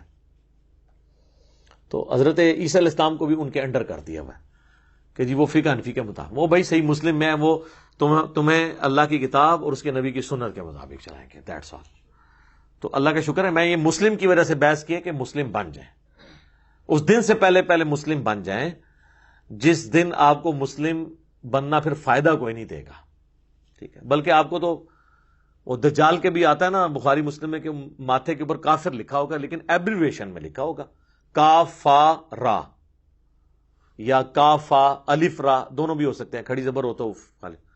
تو میں اکثر کہتا ہوں یہ کاف سے کشف پڑھ لیں گے، الف سے الہام پڑھ لیں گے، فا سے فیض پڑھ لیں گے، اور را سے روحانیت پڑھ لیں گے، اور کہیں گے یہی سب سے بڑے بزرگ ہیں. دیکھو یہ تو بارش برسا رہے ہیں، زمین سے سبزہ اگا رہے ہیں، ان سے بڑا کون بزرگ ہوتا ہے؟ لوگ کہتے ہیں ہم پہچان لیں گے. سر اس طرح نہیں پہچانا جا سکتا جب تک آپ شعبدہ بازیوں سے نکل کے کتاب و سنت کے راستے پہ نہیں آ جائیں گے.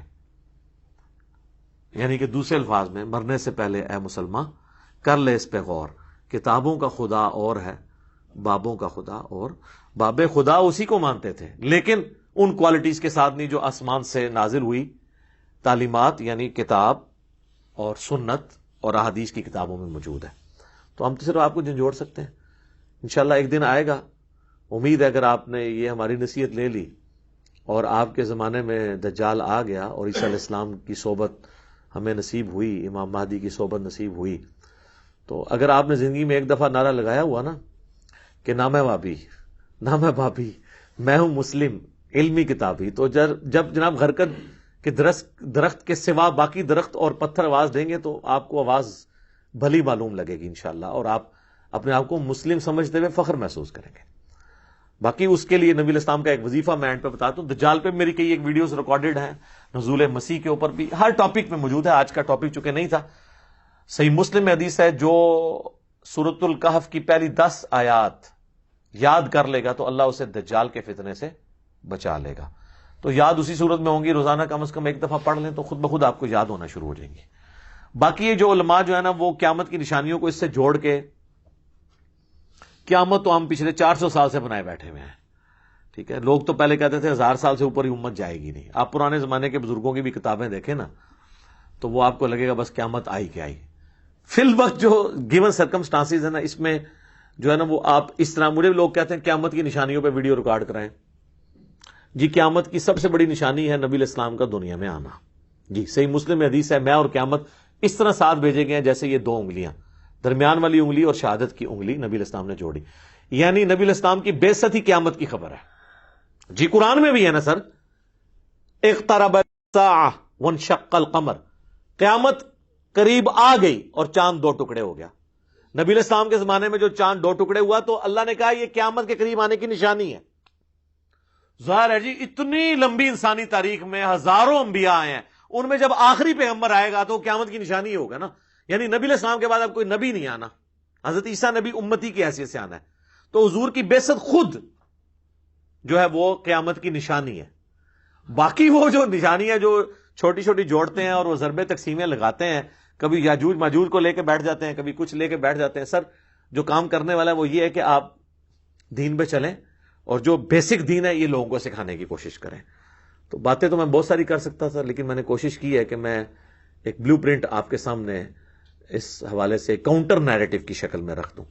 اللہ تعالیٰ سے دعا ہے جو حق بات میں نے کہی اللہ تعالیٰ ہمارے دلوں میں راسخ فرمائے. اگر جذبات میں میرے منہ سے کوئی غلط بات نکل گئی تو اللہ تعالیٰ ہمارے دلوں ہی سے محو کر دے، اسے دھو بھی دے، ہمیں معاف بھی فرما دے، ہمیں کتاب و سنت کی تعلیمات پر عمل کر کے دوسرے بھائیوں تک پہنچانے کی توفیق عطا فرمائے. سبحانک اللہم و بحمدک، اشہد ان لا الہ الا انت، استغفرک و اتوب الیک، وما علینا الا البلاغ المبین. جزاکم اللہ خیرا.